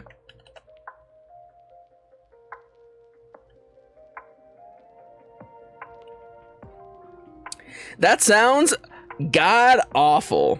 God awful. See you later, Kate. Take care. I hope you have a good therapist session. Take care, friendo. Love ya. Bye-bye. All right. Now for the real work. I have 14 minutes to brainstorm Bapple's fighting style. It's fine. It's fine. It's fine. It's fine. Can I really not zoom in on the images that I have like open over here? I'm really not allowed to zoom in. It's my wife! Hi, wife! Hi!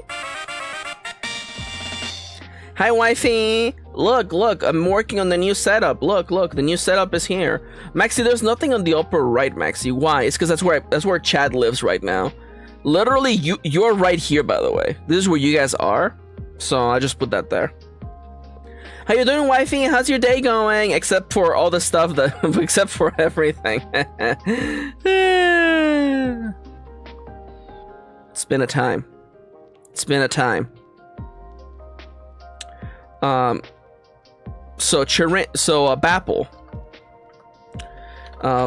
Following after the player defeats go Bruiser, they will gain the ability to bring 2 Zetamon into each fight. I'm fucking struggling. Aw, I'm sorry to hear that, babe. Well, think about the bright side. We're gonna hang out with Ace today. Think about that, huh? Think about that. We're gonna hang out. We're gonna get some tasty food. Oh, that's gonna be so nice. At the cost of their score, of course. And it will also unlock the other 6. Is it really 6? 6 Zetamon fights, which the player can take in whatever order they want. Oh, my poor baby. Whatever order they want. Because since I don't really want to what is the term I'm looking for? The term, it's got rail. The word is rail, but I don't want to say rail because that means something else. What do you call it when like a game master is like forcing their players to follow the same storyline? Something rail? Railroad, thank you! Not just rail. Yeah, I don't want to rail the players. I don't want to railroad, thank you. The players in what order they have to play the encounters.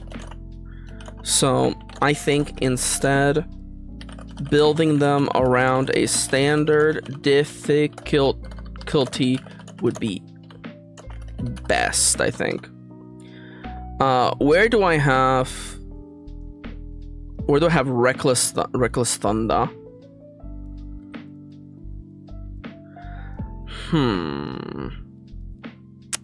What is the code? What is the code for the bathroom? What is the code for putting an image, by the way? It's just this, huh? Okay. I guess I could probably just dump it in here too, huh? If I just need a reference point. Let's put it here. Can I just do that? I can just do that. Oh, that's neat. Okay. We're learning so much today. I don't think these moves are inherently stronger. Rolling Thunder is a lunge. Knuckle Sandwich is heavy. And Jab is just a poke. Okay, this is perfectly fine then. So these moves are not inherently stronger. Good. Kitty says the bathroom code is 69420. Dude, no way. No way. So, Reckless Thunder had 2 standard moves and 1 special move. I don't know how I could. Perhaps I would like to kinda maybe keep that pattern, but I'm not sure. Perhaps it would be best to just err on the side of making them interesting rather than making them consistent. So it needs 3 moves, right? I'm assuming that, let's go with the fireball is going to be its main move. It's going to shoot fireballs more than anything else. So the rules for a fireball is that it's priority 3. It is going to let's just literally call it fireball.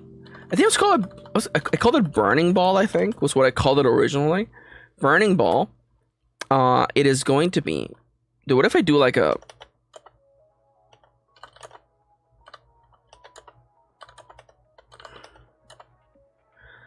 I'm trying to see like which number of headings gets me there. What about a number 2 heading? Let's try that. Spicy meatball. There you go. Burning ball is going to be what? It's a range 2 to 3. It must have a dead zone. We established that it must have a dead zone. It is going to be a. It's a chemical. It is going to be blast versus evasion. I think this is fine. And the damage type is 3 to 4. Maxi, what do these numbers mean? You will know what these numbers mean tomorrow when I run the demo. For now, just believe in the me who believes in you, okay? Range 2, 3. No, I don't want that at all. I don't want that. And usually, shoots have on reveal they back 1. Okay, so startup back 1. This means that as part of the move's startup, you know, when you select this move, you resolve whatever startup triggers it has. This is the beginning of the move that is done as part of you selecting it. You move back 1. Now, Maxi, if the moves have a dead zone, wouldn't moving back 1 remove the dead zone, Maxi? You're not entirely wrong. I think what I'm gonna do for this burning ball is that since it's the elemental move for this guy. Can I also highlight this red actually? Just for me. Does that work? Okay, so it kind of works, but not in the way that I wanted it to.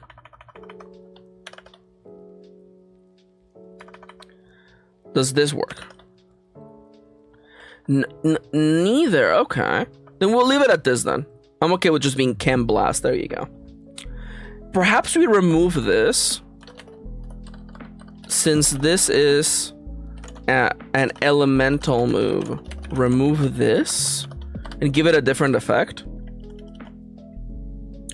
So the thing about these shoot moves is that I actually, if I remember correctly, the reason why I gave them a startup of backing away 1 is that they are very safe moves that go at a pretty good speed, but the sacrifice is that you are moving away from the center space.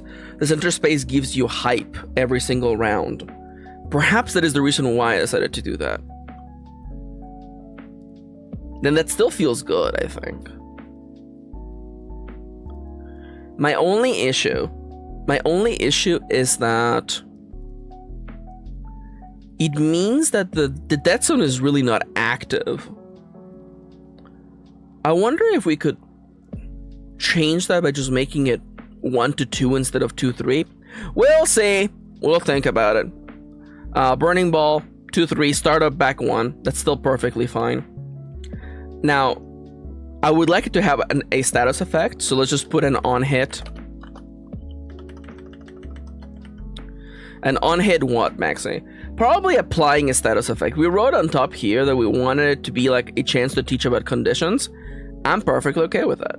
So some sort of condition applied. Perhaps this is the introduction of hurt. The tag that makes it so you take damage at the start of every turn. Perhaps.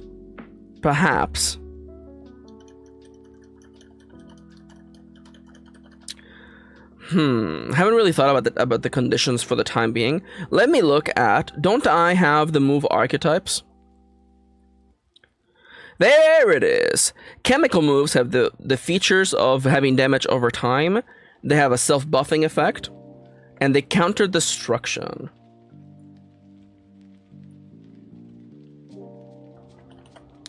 So let me think. Oh, by the way, I didn't set the timer because we're wrapping up the timer in like literally 6 minutes.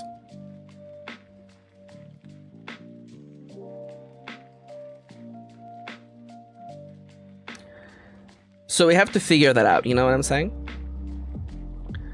So on hit, I think it should just be apply a kind of condition, I think. I feel like that's the way to do it. So, you know, apply a condition. Oh, this makes a little link, huh? Shows what I know about Obsidian, by the way. There you go. So what about the ones after that? So let's do hashtag. I think this should just be like regular ass moves though. Perhaps let's go. No, we actually already have this separated, so I don't have to separate it anymore. So the other two is a kind of a dive move, which I was thinking of making another chemical move. Let's copy and paste you. Dive is also a 3-banger. I'm perfectly okay with that. Let's call you rocket jump. Now, dive moves are range 1, but they have the benefit of when you start up the move, you actually get to move a big old distance, and you actually get the jump tag. The jump tag makes it so you can actually move past your opponent, which you normally can't.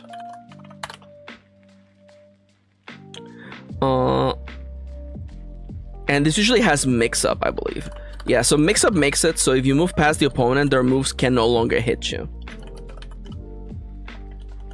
So I feel like this by itself is already pretty strong. It is a 3-2 range 1. Now, I would like for it to also have the condition of splash. Although my question is, how could... Normally splash makes it so it ignores mix-up. Perhaps the benefit of this move, we could probably modify it by giving it increased damage, perhaps.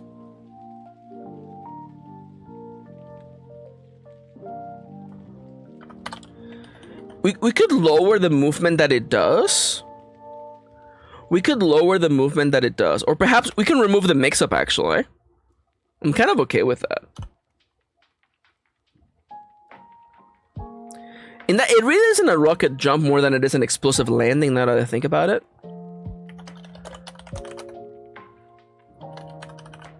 Explosive landing? That kind of makes a lot of sense to me. You kind of jump over, you fall down, and you explode. I kind of like that. So, Chem, it's blast versus... I believe that this one must be defense, I think. That feels accurate to me, although recovery also kind of makes sense. So, by removing the mix-up, it would be kind of funny, if you ask me, if both of these moves, their condition actually like had synergy to it. That would be interesting. Why not? Let's make it. Let's do that. Now I'm thinking a condition. What I'm thinking of? What do you call it when an element volatile? Volatile? Let's go with volatile. I kind of like that.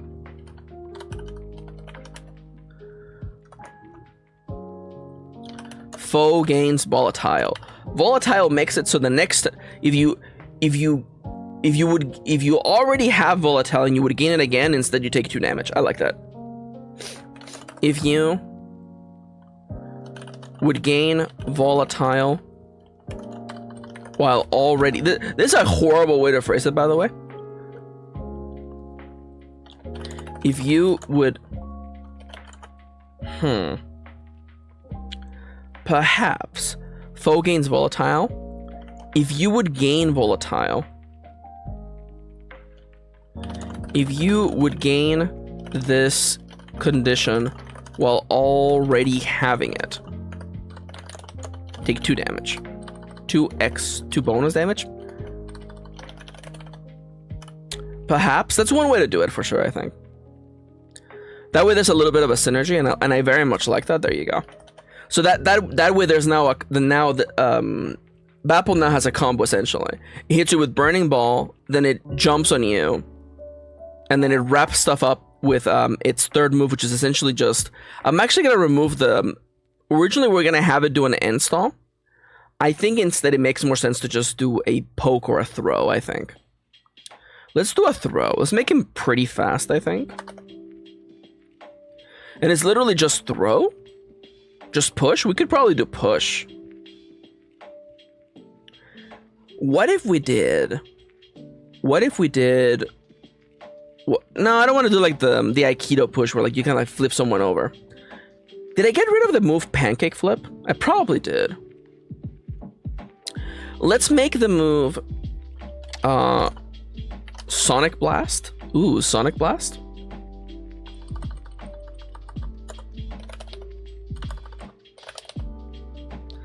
Gust? Something like that. This move is absolutely just a completely just regular move.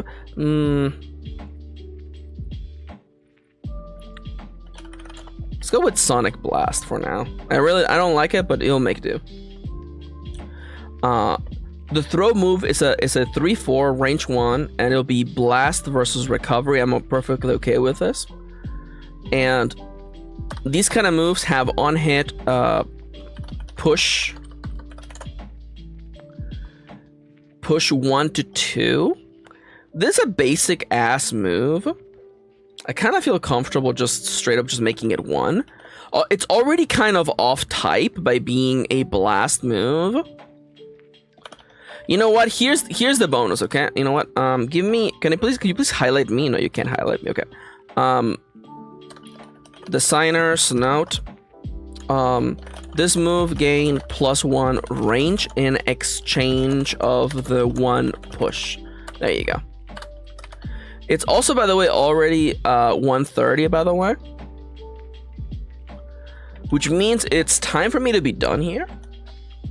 So, fellas, I would like to thank you for coming to the creative hour segment of the stream. It's time for dailies. I very much feel like dailies. So before we dive in, I would like to remind you that this stream is supported by viewers just like you. Please consider leaving a like and supporting the stream. That's it. Alright. I'm gonna make the chat smaller. Yeah, Dailies Dopamine, you got it. You got it, beautiful. Alright, so. Perfect. There's just Sephiroth over here just laughing at me. Perfect. I can close all of this, I think. This is all safe to close. Okay. Boop. Alright, and so welcome to the segment of the day where we play games we can only play today, also known as Dailies.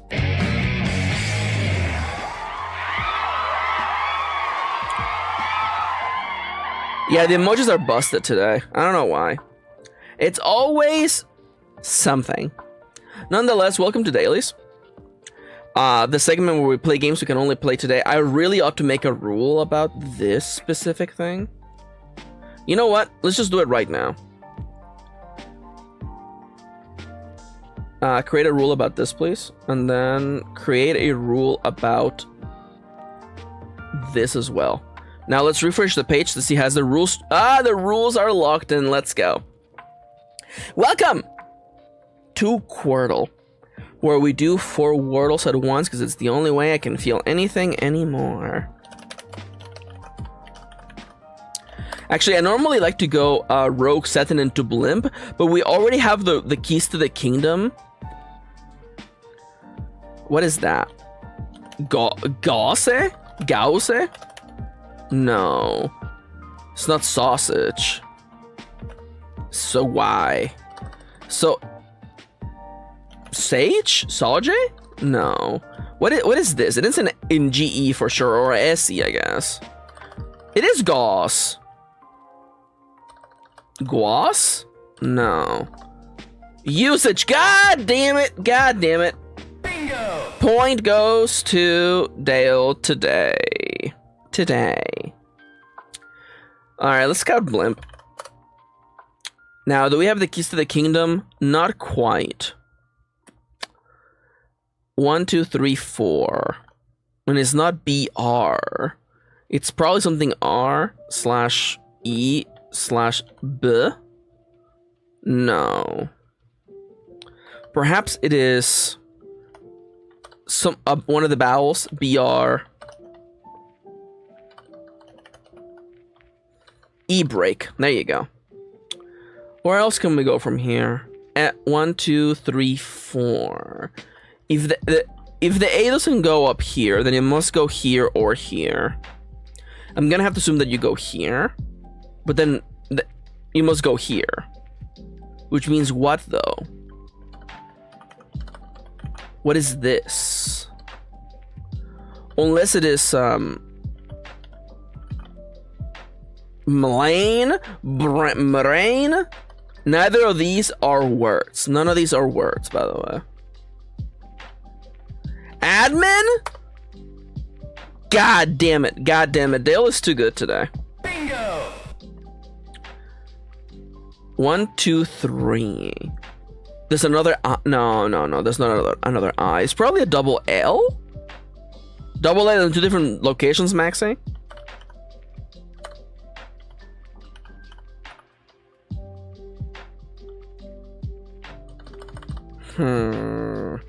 We haven't scouted the Y. Oh, it's not B. It's not. Huh? Excuse. Wait. We have the keys to the kingdom.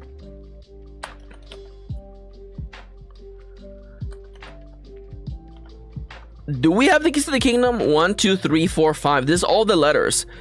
D, R, A, B, E. The D doesn't go here. It's either E or. I mean, like. It can't be bread. The B doesn't go in position 1. It's not bread. Is it perhaps ER at the end? If it's ER at the end. Batter? It can't be batter. 1, because it's not a word. And 2, because the B and the A can be in that position.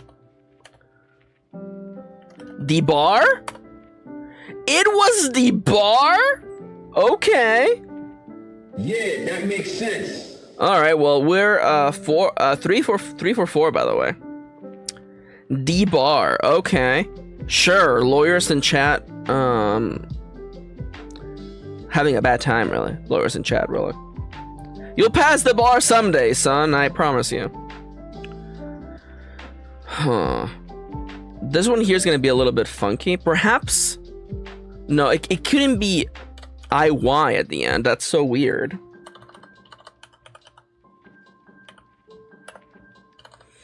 No. Also, the L can't go there. Floik? Floyd? Floik? Vloik? Cloik? The L can't go there. Let's scout. Let's just scout for a big word with a bunch of letters we haven't used. Perhaps CH. The O's in the second row. I mean, you're right. I just don't know what goes in here. Lo-fi beats to chill too.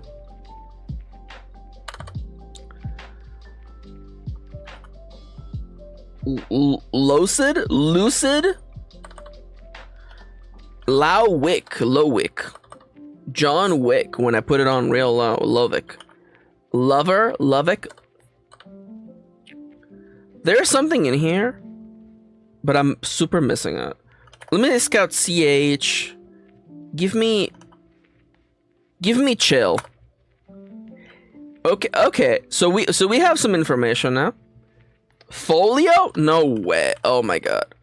I'm taking damage. Folio's so bad. Alright, well, the 3 out of 4 goes to Dale today, by the way. It's fine. Folio is so bad. Anyways, welcome to Guess the Game, where we guess the game by guessing the game. Now, this one I'm gonna be good at. This is Yoshi's Woolly World, or whatever. It's Yoshi's Woolly World. Did you freaking doubt me, by the way?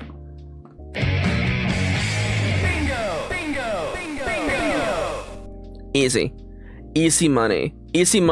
I looked at this and I'm like, yep, this was on the Wii U. Never bet against me and a game that was released only on the Wii U.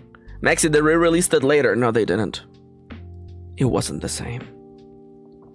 Let's play a previous die. What game is this? Well, there's a guy over there. But this looks like a Last of Us. This has like the render style of a Last of Us. Police Academy. This is the Last of Us, isn't it? This is the Last of Us Part 1. It's not. There's some sort of meter on the top left. This looks like I mean, I guess this could be Hitman, I guess. This could be Hitman. The ladder here implies you can get the ladder, although perhaps it's just environmental storytelling because it's Christmas. It's Die Hard Remastered. Oh no, this is some PC, PS4, Xbox One. Okay. This is like The Division or something. The Division? Oh, Mr. Guess the Game. Tom Clancy's The Division. Wow, it really was The Division. Wow, I'm like, it's one of these boring third-person games. It really was The Division, huh? Wow. Yeah, that makes sense. Oh, I'm in trouble. This looks like an indie game, a recent indie game. And Ronnie's not here. So I feel like we might be in trouble, fellas. This is not Dredge. The point of view is not correct. This kind of like story is Wandering Village. Oh my god, thank god Ronnie's here. Is this the Bayo game? I don't think so. It's not on here. Ronnie with the chair! There, it is not here. Kitty might be right. Is it the, what's the, it's the, Cereza? Cereza and the Lost Demon? It is not. Is this Bastion? This is not Bastion, is it? This looks like a Super Giant game. Is it Bastion?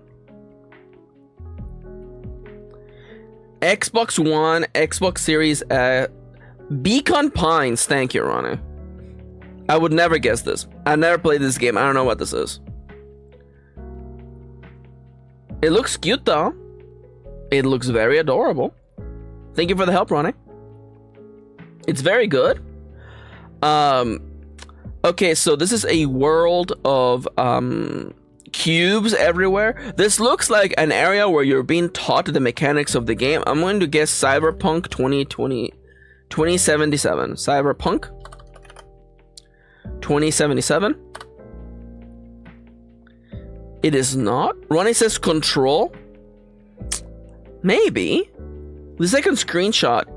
looks so... Oh, it's a bad game. It's a 64% on Metacritic. Only cubes? A 64, though. Let me skip one. Xbox, PC, PS4. Oh. The Stanley Parable, I don't think Stanley Parable was not released on PS4. Computer Enhanced, You Are Here, okay. PS2. A PS2 and Xbox game. Portal? I don't think so. This does not look like Portal. The rendering style is very much PS2. I know we have established that, but I see it. Reminds me of Metal Gear Solid 2. Oh, brother, we have to break down this goddamn this screenshot. It's sci-fi, but there's a man with a karate suit, which has a... Is this Shenmue? No way. No, it couldn't be Shenmue, because if it was Shenmue, it would say Dreamcast. Also, it's action sci-fi. But there's a man with a karate outfit, with a karate gi, forgive me, it's a gi. The back of which has a scorpion. Oh, you play as Johnny Karate. You play as Johnny Karate. What the hell is this? Is this the Matrix? Could this be the Matrix? Is this the Warriors? No way.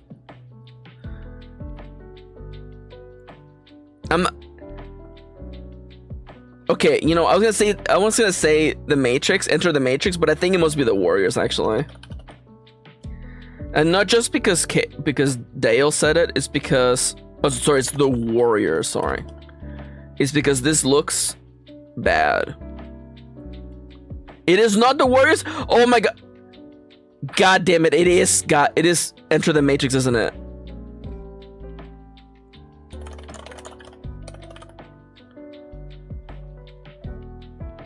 It's Enter the Matrix. It was the Matrix Path of Neo! Ah! Okay, I'm fine. I was so close. Enter the Matrix, the Path of Neo. Incredible. They used to make games about anything. Welcome to the next Guess the Game. There's a bunch of grass here. The texture is... What is this? Everyone's gone to the rapture? I don't know.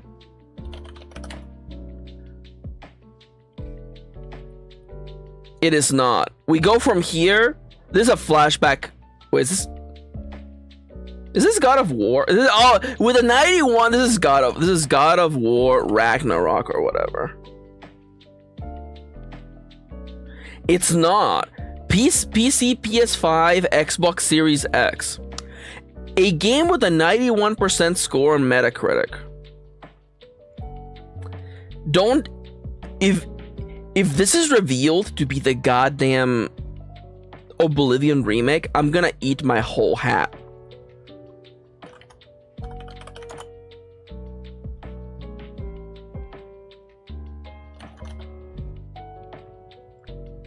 Elder Scroll Travels, excuse me? No.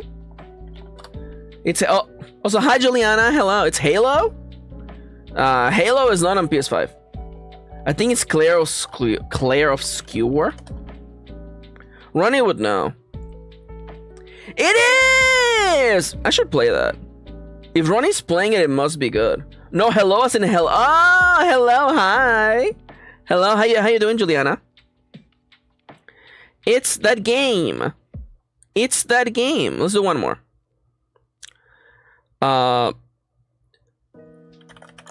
The easiest lock-in of all time.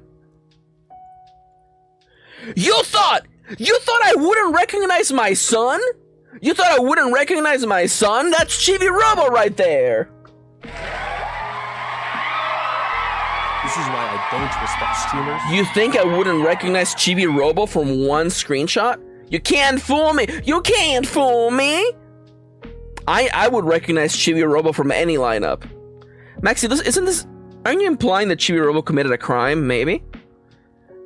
See, the thing is, you can't commit crimes if you're a little robot. There is no law in the Constitution saying that little robots have to follow the rules. See, that's the thing right there. Anyways, welcome to Pokedoku, or we do Sudoku backwards, but it's backwards. Maybe I should play Clair Obscure. The categories are Steel, Ghost, Poison, Alola, Unova, and Grass. Wow, they really be going for the Unova, huh? Unova, the region with no Pokemon.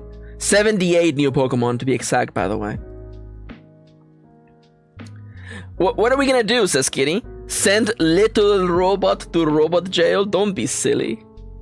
You cannot send little robot. Unova's 156. I meant Kalos. I was making fun of Kalos. I'm sorry, Unova.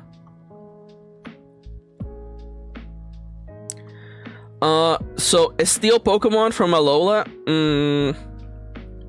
Perhaps Dugtrio?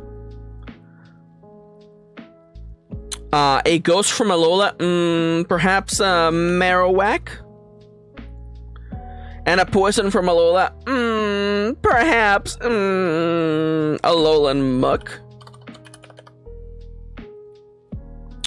A steel from Unova? Perhaps Excalibur. I guess Excadrill is also just as good, huh? A ghost from Unova? A ghost from Unova. A ghost. Hold up. I almost got it. That's why I'm moving to the next category. A poison from Unova. What was a poisony boy from Unova? You know what? I'm so confident on these answers that I'm actually gonna move to the next one. A steel grass. Isn't the only steel grass quite literally just Kartana? Isn't it just this guy? Yeah. It's because it's paper. Ghost grass. That is Trevenant. Now poison grass. Oh boy, if there only was a poison grass Pokemon. Perhaps a plume of the most vile plume. Now ghost from Unova. So okay. Wait, no. Unova's the one that has the Fantina or whatever. Is the gym leader or Elite Four member who's all ghosts. What the hell does she use? Frillish? Is Frillish American? I thought Frillish was Gen 4. Kitty, can you please confirm if Frillish is in Unova?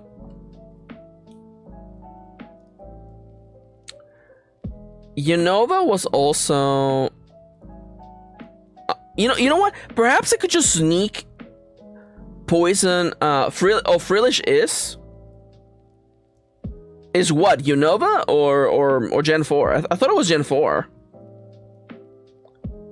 Oh, Scolipede, thank you. I was thinking of Scolipede. I love this guy. We did it! Oh my god. Maxi, you went really fast there. I actually wasn't sure if I was, Cofagrigas on Chandelure and Golurk. Ferrothorn and Ferroseed are the only other grass steel, by the way. And there's quite a few grass ghosts, actually. Alright, and now for the main attractions. Dude, GameDuel is now in the Play Store. Dude, let's go. Welcome to GameDuel.wtf, where we GameDuel and we go a little WTF. Can I guess the game by looking at the cover art? This is Darksiders 3, by the way. What, like it's hard? Yeah, that makes sense. That's war, baby. Yeah, she's one of the 4 horsemen of the apocalypse. That's her right there. She has hair. That's all there is to it, baby. Can I guess the game by looking at the artwork?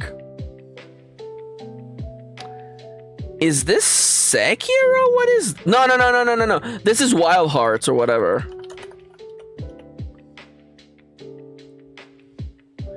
That's right, baby! I would recognize a game trying to be Monster Hunter so bad. This is Wild Hearts, by the way. A game, Capcom? No, someone else tried to make... EA wanted to make a Monster Hunter game. And they failed because you know what they did? They made ugly monsters. They didn't make marketable little guys, like Monhun does.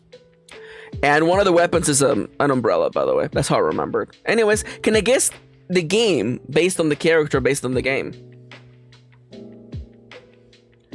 Excuse me? Computer and hands? This boot. Well, let us... Well, it looks kind of like a Doc Martin, so it must be a lesbian. Resi 4? I don't think so. See, the thing is, you see this? This is the mark of a capri pant. And as we all know, men don't wear capri. Leon Sex Kennedy tucks his pant legs into his boots. This is making me think that it is perhaps Rule of Rose? Although, this is way too dark, though, for the main character. She's wearing all white, if I remember correctly. Give me one skip. God damn it, it's Bill from Left 4 Dead. Now, Maxi, are you saying that Bill is confirmed to be a lesbian, considering that he's wearing Doc Martens and capri pants? Well, the evidence is very strongly pointing towards that being a past ability. The way that I just knew it was him by looking at his jacket, by the way. The way that I just knew. Anyways, can I guess the game based on honorary lesbian? Keywords, by the way. Stims, holomap, and dual wield. Stims? Dual wield? Holomap? Yo, hi Kate! Welcome back! Stims? As in like... Wait, dual wield? There wasn't dual wielding in Fallout. Like stim packs, I guess. Let me do one skip. Mind trick, skill tree, and boss fights. Brother, this is like 10,000 things. A game with dual wielding and a holo map. Perhaps a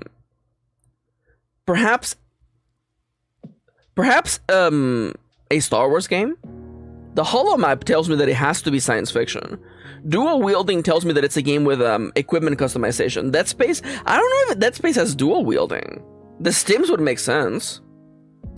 Could this possibly be... let's go with Space Marine 2.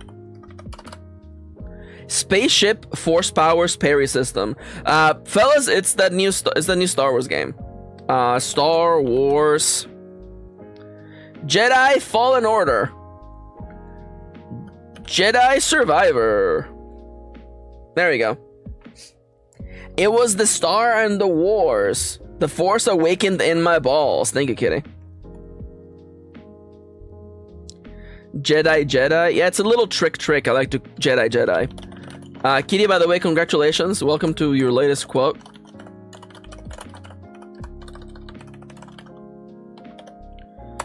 The Force awakened in my balls. Now, welcome to the last segment of the stream with 5 minutes remaining. Can I guess the game by guessing the game by guessing the game? I'm pretty sure it hasn't been that long since your last quote. My wife is here, so I always open with Nier Replicant.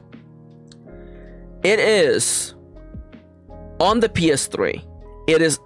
Dude, my heart breaks every time I enter Nier and the game is not role-playing and slash beat 'em up. What am I supposed to guess?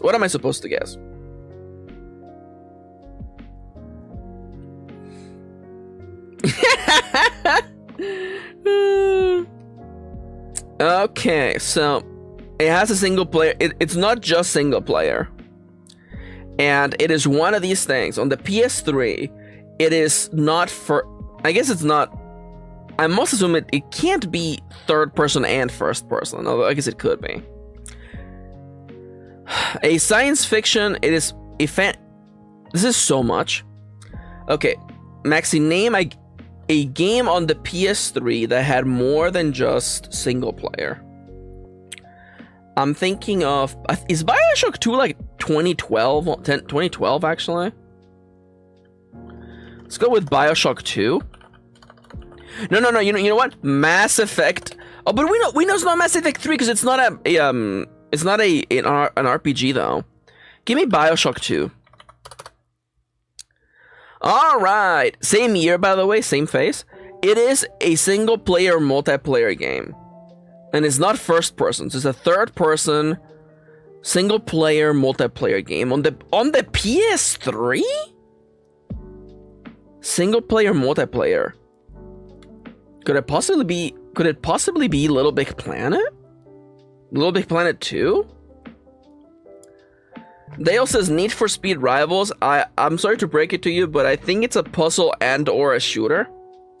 A shooting game on the PS3 with a multiplayer component. I mean, like, it could just be one of the 10,000 Call of Duties. Let's guess Call of Duty. Let's go with, where is Warzone? No. World at War. There you go. That's actually older. I'm sorry. COD would have online, though. Kitty makes such a really good point. I confused, although, actually, the difference here is cooperative and split screen. This is online multiplayer. It's a shooter adventure game. Oh, it's Nathan Drake. Oh my god, it's Nathan Drake. It's Uncharted. It's one of the Uncharted. Let's go with Uncharted 3 Drake's Deception. It is not. It is 2011. Fun fact, yes, the Nathan Drake games had a tacked on multiplayer mode. It's a Tom Clancy. It's a third person. Drake. I love Nathan Drake's Uncharted Adventure number 3 is fantasy historical, by the way. So it's science fiction. It's science fiction. Science fiction survival? Science fiction horror? A shooting adventure game for the PS3 in 2011. Let me close my eyes and enter a far gone time. The year's 2011. What, like... We only had what, like Iron Man had just come out? The bad Dead Space had multiplayer. That's Dead Space 3. But then... Is that adventure? Let's try Dead Space 3. Maybe Dead Space 2, actually? Let's try Dead Space 2. It was Dead Space 2! Yeah! Bingo! Wife power. Wife power. So I do want to clarify, when Kitty said the bad Dead Space, Kitty meant Dead Space 3, where they added microtransactions to your character.